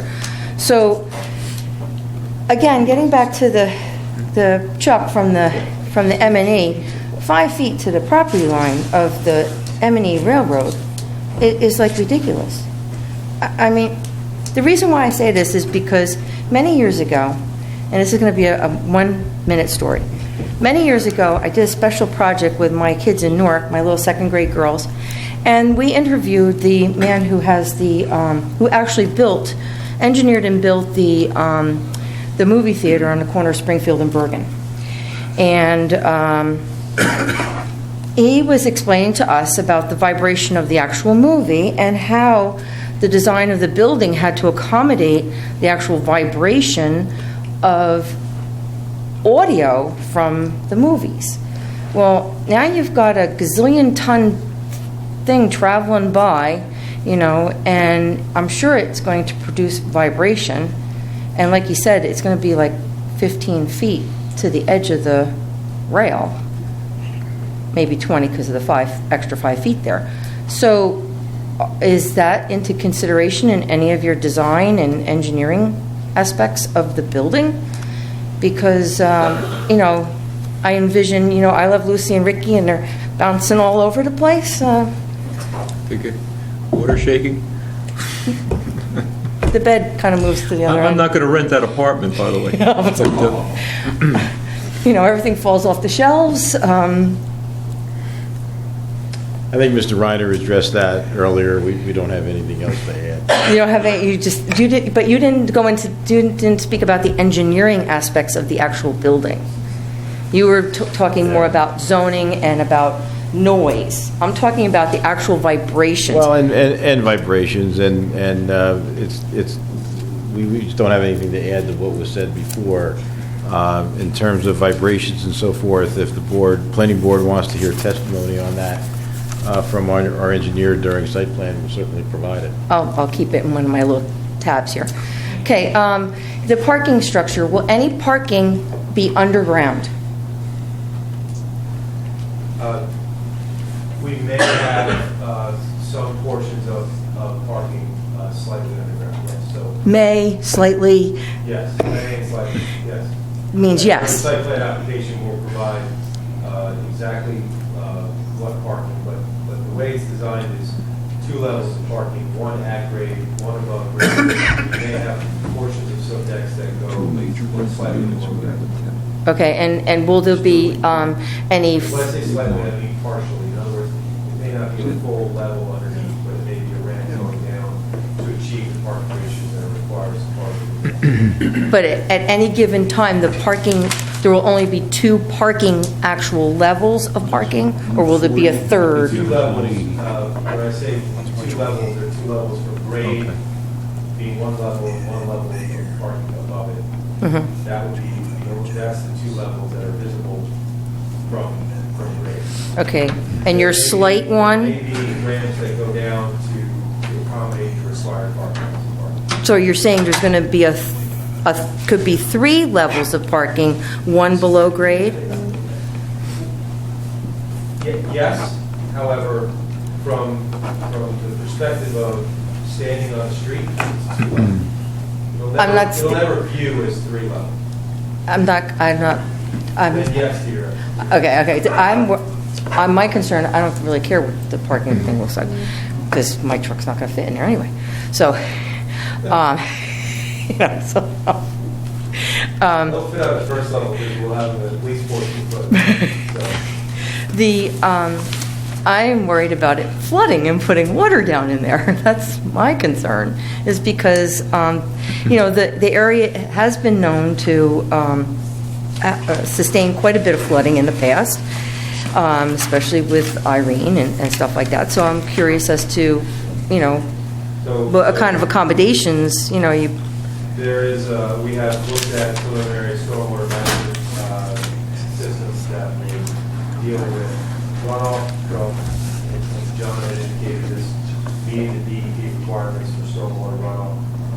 All of that will be taken into consideration as part of the design of the structure. If there's anything that is designed subgrade, we would design it in a way where there would be water that would be collected if we were to go into the garage, and then go into the stormwater system that would be contained during peak runoff times of rain events, and then dispersed after the peak runoff. So Yep. all of that would be part of the site plan application. We understand the difficulties of designing parking structure below grade and the requirements for how you design the system to make sure that it's I understand that it sounds great that you're only covering up like, I don't know, 60% of the place or whatever. But in reality, right now, it's literally not covered up except for the one little warehouse building out there. So, you know, the water's got to go somewhere. You know, you're covering up, it's going to run off somewhere. So is all this stormwater drainage, even though it's DEP approved or whatever, is it running out into the river? Yeah, Or so again, we'll address this in great detail in the site plan application. I can But hardly just to- wait. But just to answer your question. Yeah. The initial concept would be to have underground protection underneath the boulevard, where during peak runoff, the rain would come off of the roof, would be stored into the stormwater detention system, underneath the open space park and or boulevard. And then after the peak, rain is gone, then in the and slowly anticipate planning issues of the river. That's what you need to per get. NJDEP requirements. Yeah. Right. So that the idea being is that during the rain event, when we have the most amount of problems in terms of erosion of banks and rivers, that water would actually Try and get this contain back on the site. Right. And then it would be dispersed after the rain event. Gotcha, I understand. And the Patriots Path, is there, who will maintain Patriots Path throughout the entire site, not just the A side? Yeah, I think the developer will likely maintain it. That's our thinking today. Okay. Still to be determined definitively, but most likely we will be maintaining it. And is that an agreement that you would have with the county or an agreement that you would have with the town? Either or both. Okay. And all the parking that is on the site, I know you're going to be going over that again at the planning board, but you're going to be going over a lot of will there be a lot of shared parking? Because I noticed that in your parking ratio, only one section actually complies with the RSIS standards. And are all the spaces going to be cheated out of the size, as opposed to, are they going to be 9 by 18? And when I open the door to my truck, am I going to smack somebody's Mercedes or what, The ordinances permit 25% to be compact cars. Okay. Up to. Can't park there, okay. Right, understood. But yes, there would be required compliance on these parking spaces as well. Okay. But we did see RSI standards in their standalone building, but if they're a building tied in with other mixed uses, we are going to be allowing them to study, this is going to be subject to site plan review, the ability to share the parking. Okay, because when you go to any of these condominium places that were built years ago and they supposedly had enough parking, they never have enough parking. So when you go to visit your friends, forget it, doesn't work out. Okay, signs. There's signs in this zoning ordinance, so that means that if it's in here or in this redevelopment plan, that means that basically it's a go. It's you can say you're going to planning board, whatever, but if it's already written down, this is good as gold for any developer because it's written in black and white. These signs are tremendous. You two sit on the planning board. Well, you raked bare over the coals for a 10-foot sign, and because they had a 1-foot footing, it became 11 foot. These signs are 20 foot high and 14 feet wide. Well, They're actually smaller than what's actually just want you to know that. Thanks. But Bear around the corner was only allowed 10 foot. So these are commercial. You have to accommodate a commercial ability to sign and talk. Not necessarily like an office building. Okay, so because Bear is not commercial, otherwise they'd be given a bigger sign. It's just a tremendous amount of sign for what little space is on the road right there. On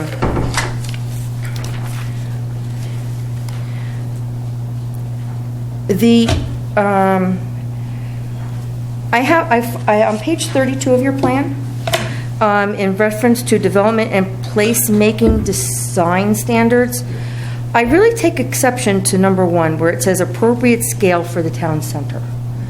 I keep hearing or reading through this that it's a compact. I feel like it's like a compact car. But when I look at this doesn't look compact to me. This looks like I walked into Morristown. Or,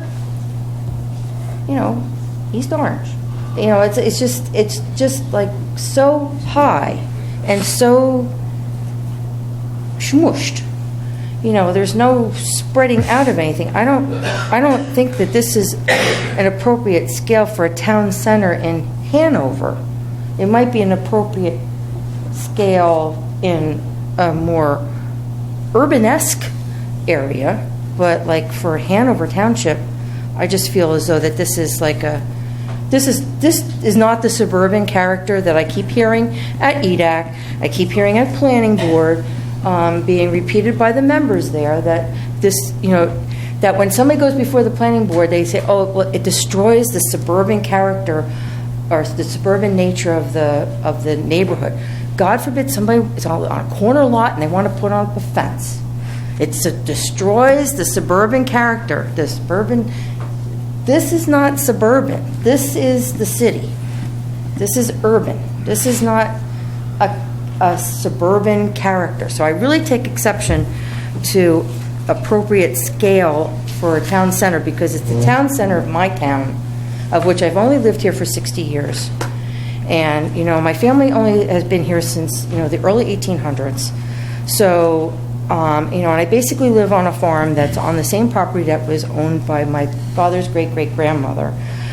So I really take exception to that, because I think that you, as planners, not specifically you, could be any of the other planners that come here, that, I think you become immune to this type of thing. Like, you're coming in with this plan, and you're all gung-ho because you're trying to sell something, but you're not seeing the whole nature of what it's actually doing or how the people actually feel. And we really don't get a chance to partake of that part of it. And I think that is a missing piece, because I think that a lot of people in town have a lot of great ideas, and you'd be surprised that but there's untapped knowledge here in town as to how to possibly do things. And so I just have to say that. So it wasn't a question, so you don't have to answer that one.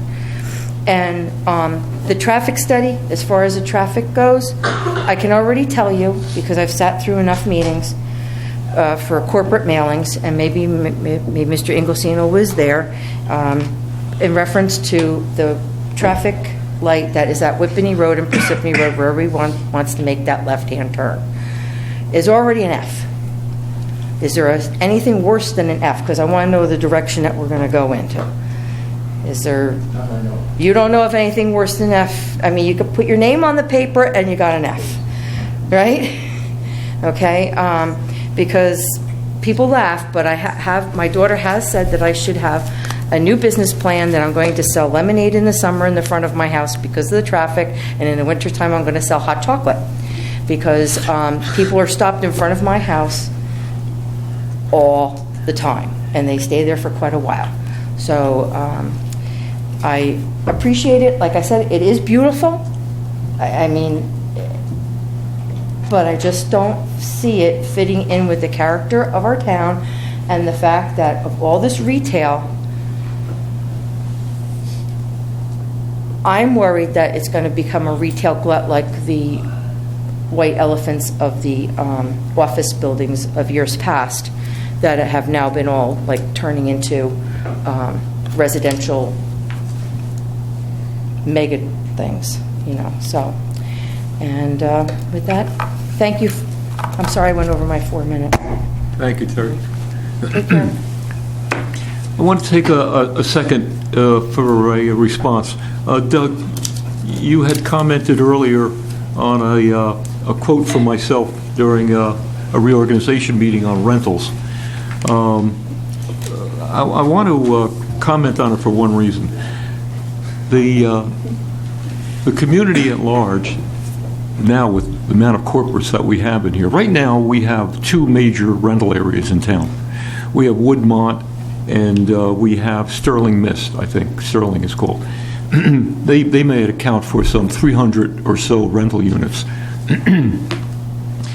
But with Bayer, with Barclays, with MetLife, and all of the corporates that have come into town, one of the things, and we meet with them regularly, and our Economic Development Council also considers what the needs are from these people too, who want professionals, who want their people to live in town, etc. There have been more than once requests for where are we going with rental housing, which is what their workforce and community are looking toward. I think there's a trend in that area toward rental. So, I mean, that's my response to rentals in the town. They're not always a threat. And let me be blunt. We cross the border into Parsippany, and we can see what the effects of rentals were over countless years in Parsippany, but that's not what we're looking at here in Hanover, what we want. We want high end, if that's the case. But there is a need, is what I'm trying to say. There is a need, and I'm confident we haven't even come near satisfying that need yet. But thank you. Only comment to that is Sure. things depreciate over time. So what's new today is old 30 years from now. Yeah. So while a lot of us may not be here in 30 years, some of our kids will be, and the beautiful river park of today could be the disaster of tomorrow, and everyone sitting up here. Always at our risk. kids look back and say, who made the decisions and how did we end up getting here? Always at risk. No, I agree. The council members that are sitting up there today. Floor remains open. I think we've exhausted it. No further questions. I think the Township Committee has, another question? Oh, he took his jacket off. I'm in trouble.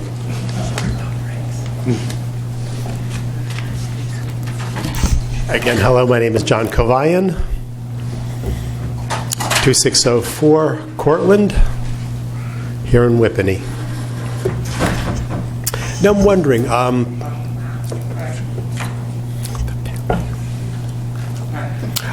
what is the value, what is the cost of all of this building, the entire project that we're looking at? That's an interesting question. I'm going to take my wildest guess, Counselor.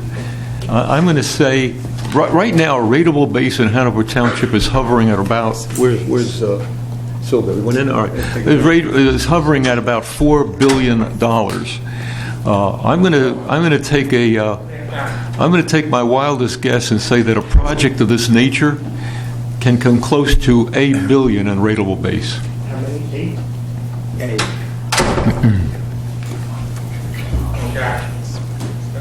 Okay.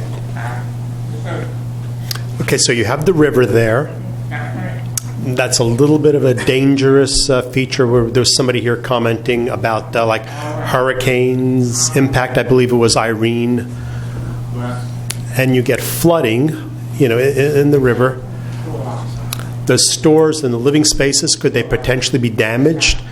And could that cost, maybe in the neighborhood of $5 billion in damage? But I know you're saying that it's possible to address that. But if you have very, very heavy storm, I recall during Irene, the post office was flooded and the stores near it were all closed. People couldn't pass through that area.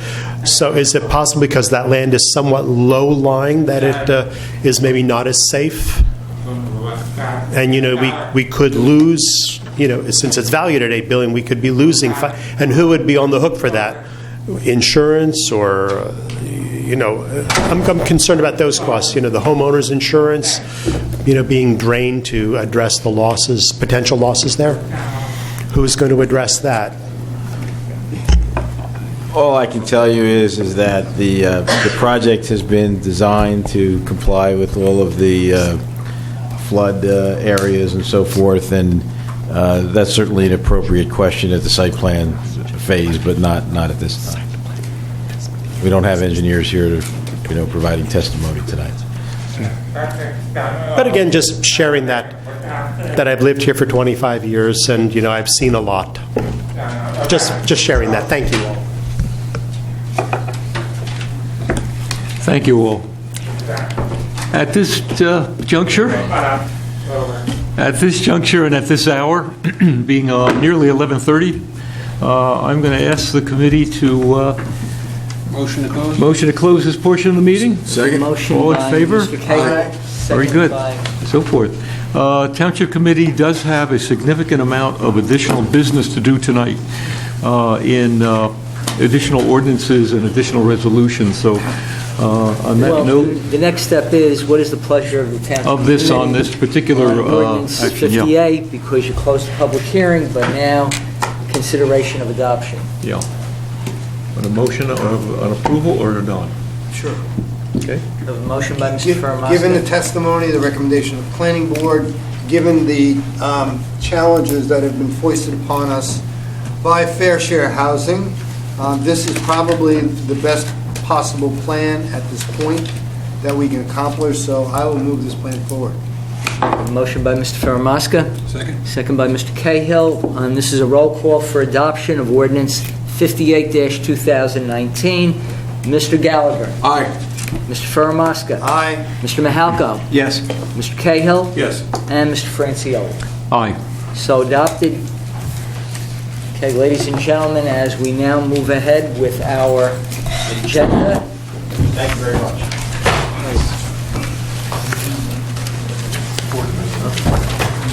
John. Give everyone a chance to... I don't have... Oh, now the heat's coming up. Now it's going to get like an oven in here. Thank you, I need it. I was. Okay, ladies and gentlemen, we are going to continue with the consent agenda. Item number 7, the approval of the Township Committee regular minutes of November 14th, 2019. May we have a motion for approval? Second. Motion by Mr. Faramasca, seconded by Mr. Gallagher. All in favor? Aye. So approved. Public hearing and adoption of ordinances. Good night. Yeah. Public hearing and adoption of ordinances 52, 2019, 53, 54, 55, 56, and 57. With regard to all these ordinances, all the ordinances appeared in full with their respective notices of introduction in the November 20th issue of the Daily Record. For the record, we'll note that on ordinance numbers 54, 55, and 57, the planning board provided the administrator with letters of recommendation for the adoption of those three land use ordinances. So at this time, may we have a motion to convene the public hearings on any of the Second. ordinances which appear starting with ordinance 52 through 57. May we have a motion? So moved. So moved by Mr. Faramasca, seconded by Mr. Gallagher. On roll call, Mr. Gallagher. Aye. Mr. Faramasca. Aye. Mr. Mahalko. Yes. Mr. Cahill. Yes. And Mr. Francioli. Aye. Is there anyone present in chambers wishing to give comment on any of the ordinances that I mentioned, 52 through 57? Seeing none, hearing none, may we then have a motion to close on the public hearings for those ordinances? Motion. Have a motion and seconded. On roll call now for adoption as a consent agenda on ordinance numbers 52 through 57. May we have a motion? So moved. Motion by Mr. Gallagher. Second. Second by Mr. Faramasca. On roll call for the adoption of ordinance numbers 52 through 57. On roll call, Mr. Gallagher. Aye. Mr. Faramasca. Aye. Mr. Mahalko. Yes. Mr. Cahill. Yes. And Mr. Francioli. Aye. Now, we do not have any ordinances for introduction. We have the resolutions as a consent agenda.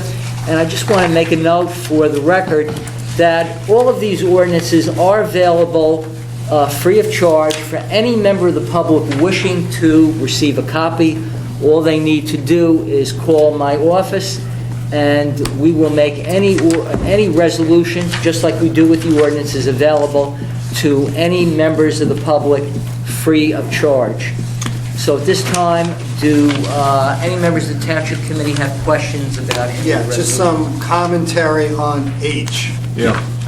H, which is commitment of intent to appropriate funds for bonding in the event of a funding shortfall related to the township housing element and fair share plan. This, am I correct in interpreting it as a contingency plan?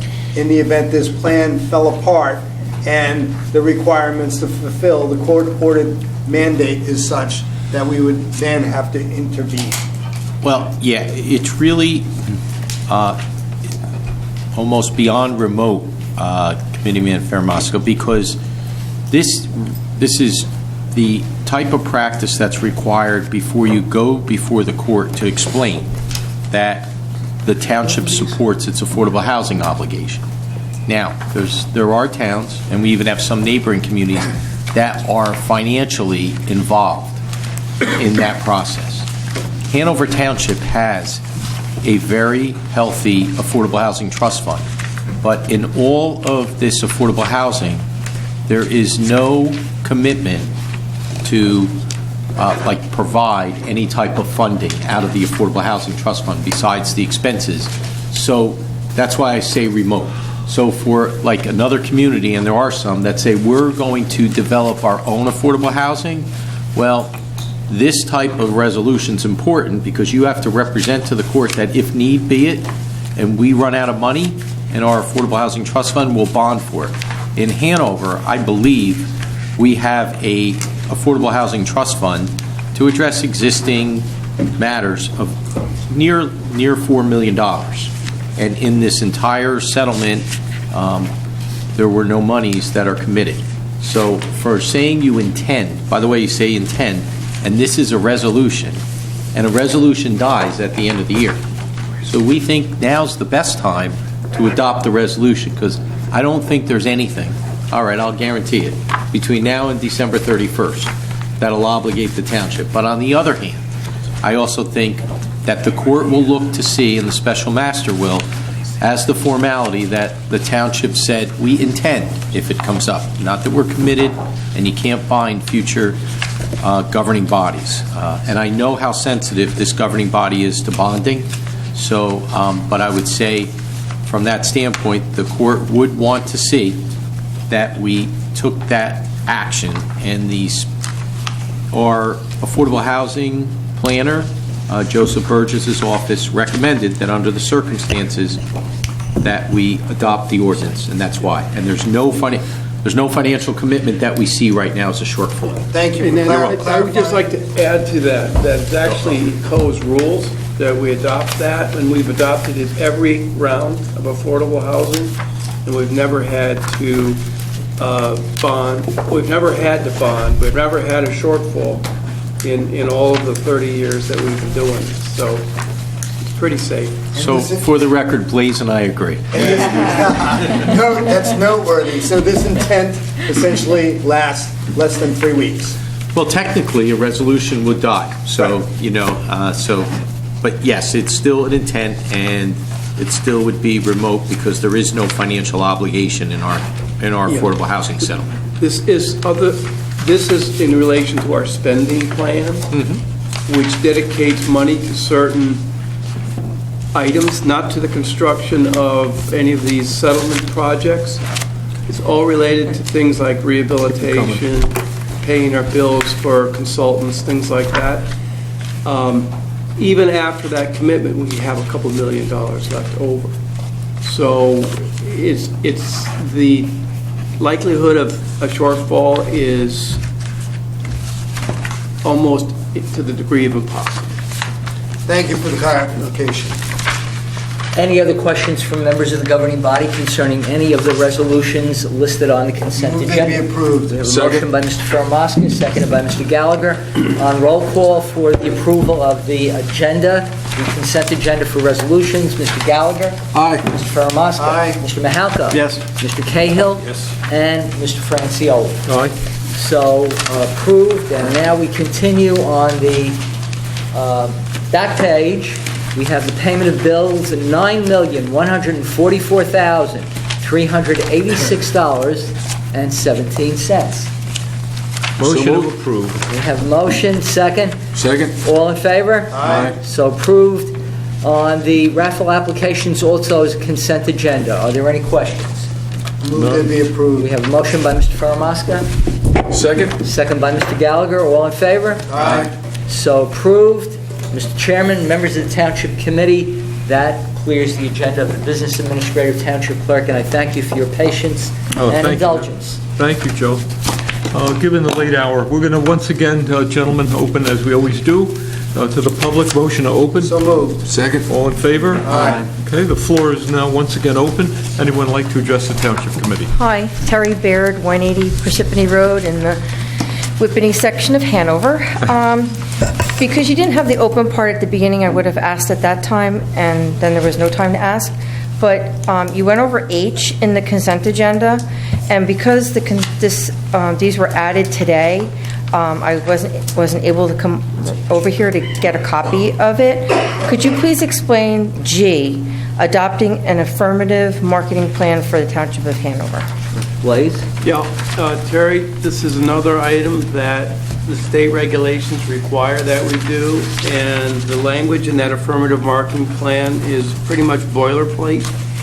Every municipality that adopts a affordable housing plan must adopt this language. The only difference in different parts of the state is the newspapers that are used to advertise the affordable units. So the marketing is merely a way in which affordable units are marketed. And the state law requires that we market those units not only locally but in the region of which we are part. And COA's rules establish like 5 different regions in the state, of which Hanover is in one of those regions. We are required by the law to market the affordable units, or the developer is, and is required to target minority and areas of low income where the households that are eligible for this type of housing will receive notice that these are up for sale or for rent, as the case may be, depending upon the unit. So all this is doing is just saying what papers get published, what bulletin boards and other locations notice of the availability of these units gets posted. That's really what this is about. Is this, this is a state mandate? Does that come, is this come under HUD? Is this a housing permit? This is in COA regulations and the Uniform Housing Affordability Controls at the state level. Okay, all right, thank you. Thank you. Any other comments from the public at this time? Hearing none, motion to close. So moved. Second. All in favor? Aye. Okay, gentlemen, you've got the floor. Ace? Thanks, man. I'll make it pretty quick because I think we're all kind of shot. But this Sunday is the last time the DPW is going to go around the town and collect leaves. You know what? Boy, I'm so glad you went. It's remarkable. I mean, I thought they were going to cut off, but you managed to keep going. They typically do 17 full tours of the town. Wow. 17 times. And they're just about done. So if they haven't picked them up again, you probably have a couple more days of an opportunity, and then that's it. They're going to shut down. Very impressive. Of course, we went out with the Salters and the Blades already. Yeah. We had 2 interesting storms last weekend. And the biggest compliment to people that push snow is having blacktop. And even before I lived here, I always said Hanover Township has blacktop before anybody else. When I came home from my shift at FDU, Hanover Township was beautiful. Wow. I do talk to the superintendent of DPW throughout every storm. We talk about the bands coming through, where we're at, what each area is looking like. And let me tell you something, I can't say enough about these guys and the dedication to our town.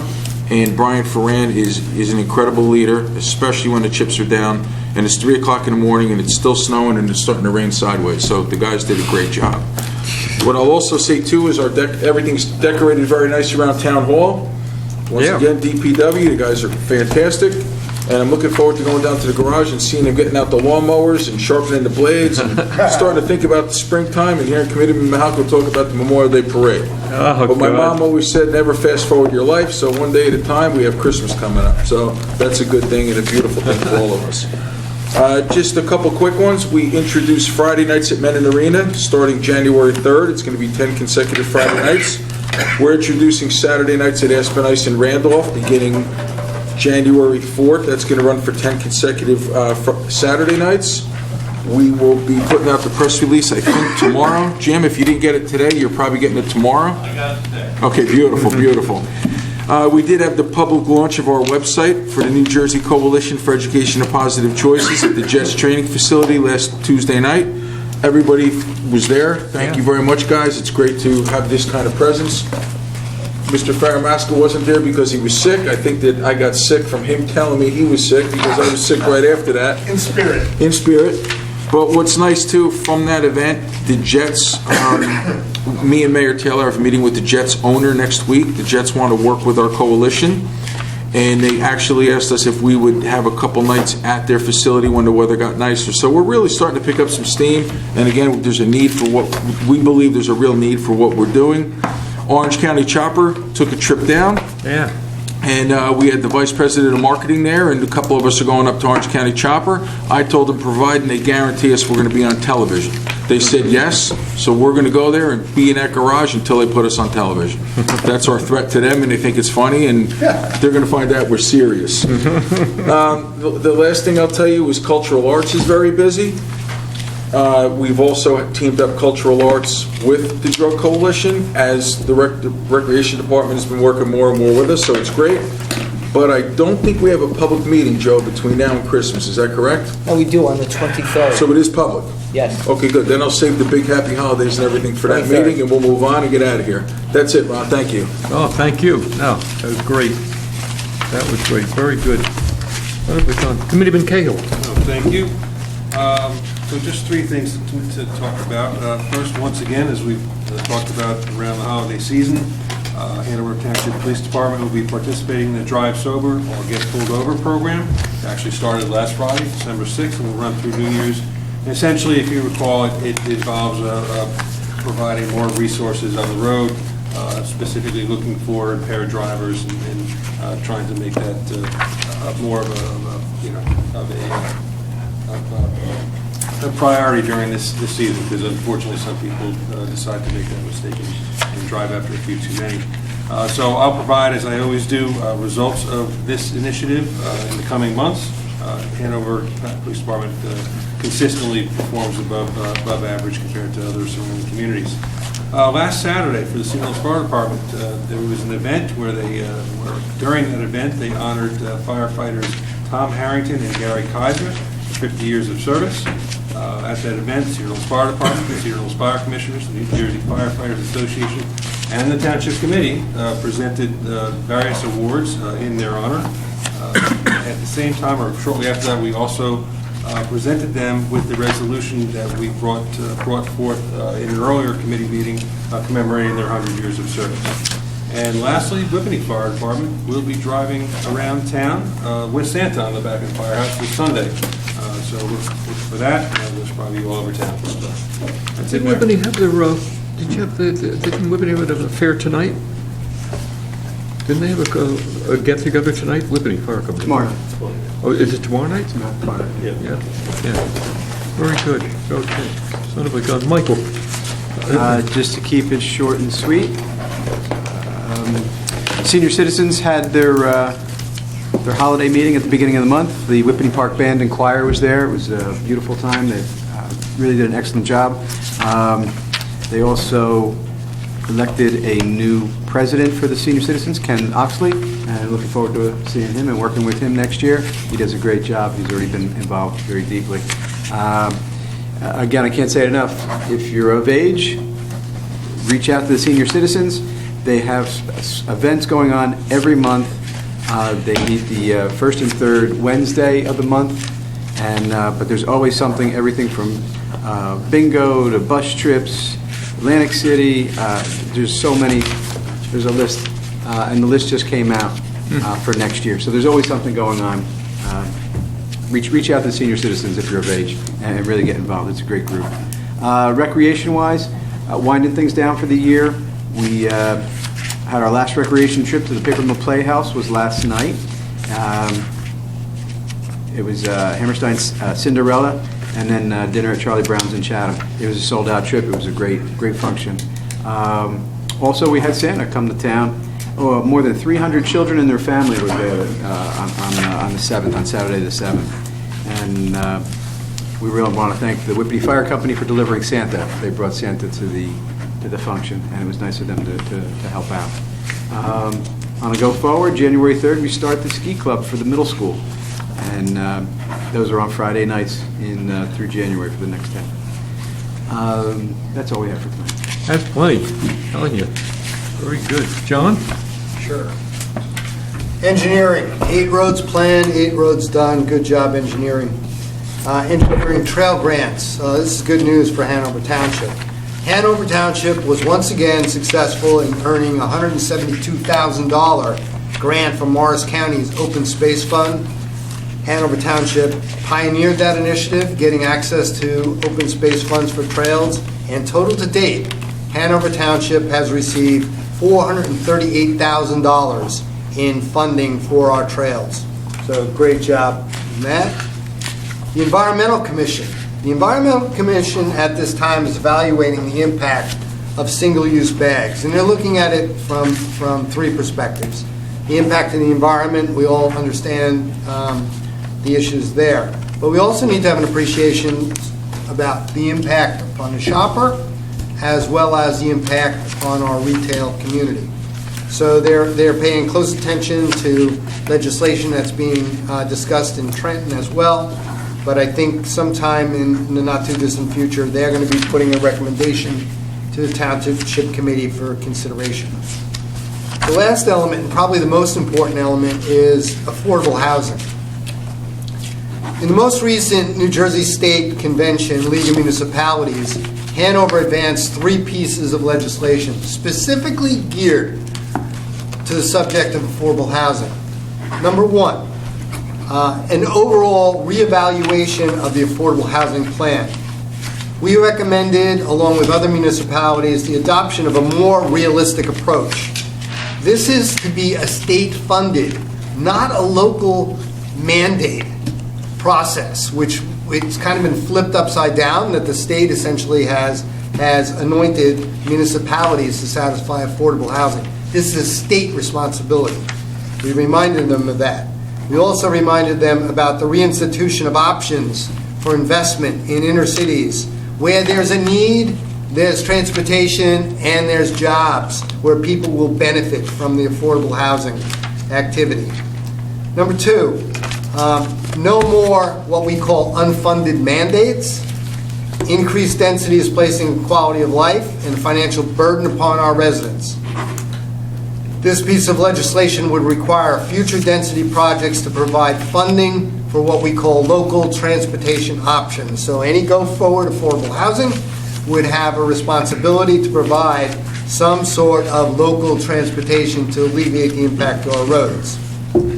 The third piece was going back in time to priority for first responders to affordable housing, police, fire, teachers. Many of these people, especially those who are volunteers in our local fire companies, they no longer can afford to live in the community in which they serve. So we're trying to bring that forward and trying to get support for that. All 3 of these initiatives were recommended to move forward to the legislators in Trenton. So I guess we're going to have to follow up with our Assembly and our Senate representatives. That concludes my remarks. John, thank you. You guys have all been trying to be very brief, and I'm going to do the very same. I just want to piggyback on what John said down at the League. Most of the representatives from the towns down there focused on fair share housing and COA and the inadequacies and that it's broke. Is an expression we use, if it ain't broke, don't fix it. Well, they broke it some time ago. Had they not taken away RCAs, the abilities for the town to take their allocations and pay for them in other towns to be done, we wouldn't be here tonight talking. That worked so well and for so long, and the cities and towns like the Oranges, the Newarks, the Bellevilles, the Montclairs that we contributed to over those years did very well with those dollars. They took that away. They also took priority away from police, fire, and teachers. That was another mistake on their part. We made ourselves very well heard. Let's see what comes out of that conference, going forward. But that's really it. Gentlemen, if there's no other further business, Ron, I have one more comment. I think it's pretty important. Absolutely. With our drug coalition, we have campaigns, and we're going to embark on our latest one now, and it's actually pretty sad, but it's important. We're looking at alcohol, alcoholism, the holidays, and depression. This is a great time of year for many of us, but it's a very hard time of year for many of us. So if anybody's watching, and you're coming up to the holidays, and you start feeling sad, feel like you're alone and nobody cares, you know what? Make a phone call. Go to one of your friends' houses, watch TV with them, go out to dinner. Make a few phone calls. Don't be alone. I know it's easier said than done, but there's a lot of people that care about every one of you guys. So let's try to have a good holiday, a safe holiday, and if you do get blue, and you feel a little bit sad and lonely, make a few phone calls. Listen to some music from the good old days. Call Ron on his cell phone. Call We'll, Led Zeppelin. yeah, listen to some Led Zeppelin 4. That's it. Thanks for No, taking that's the time, great. guys. No, that is great. Okay, on that note, a motion for adjourn? All in favor? Aye. Adjourn. Gentlemen, we have conference work. Midnight at the Oasis. Okay. I don't think we're going to be home before Friday.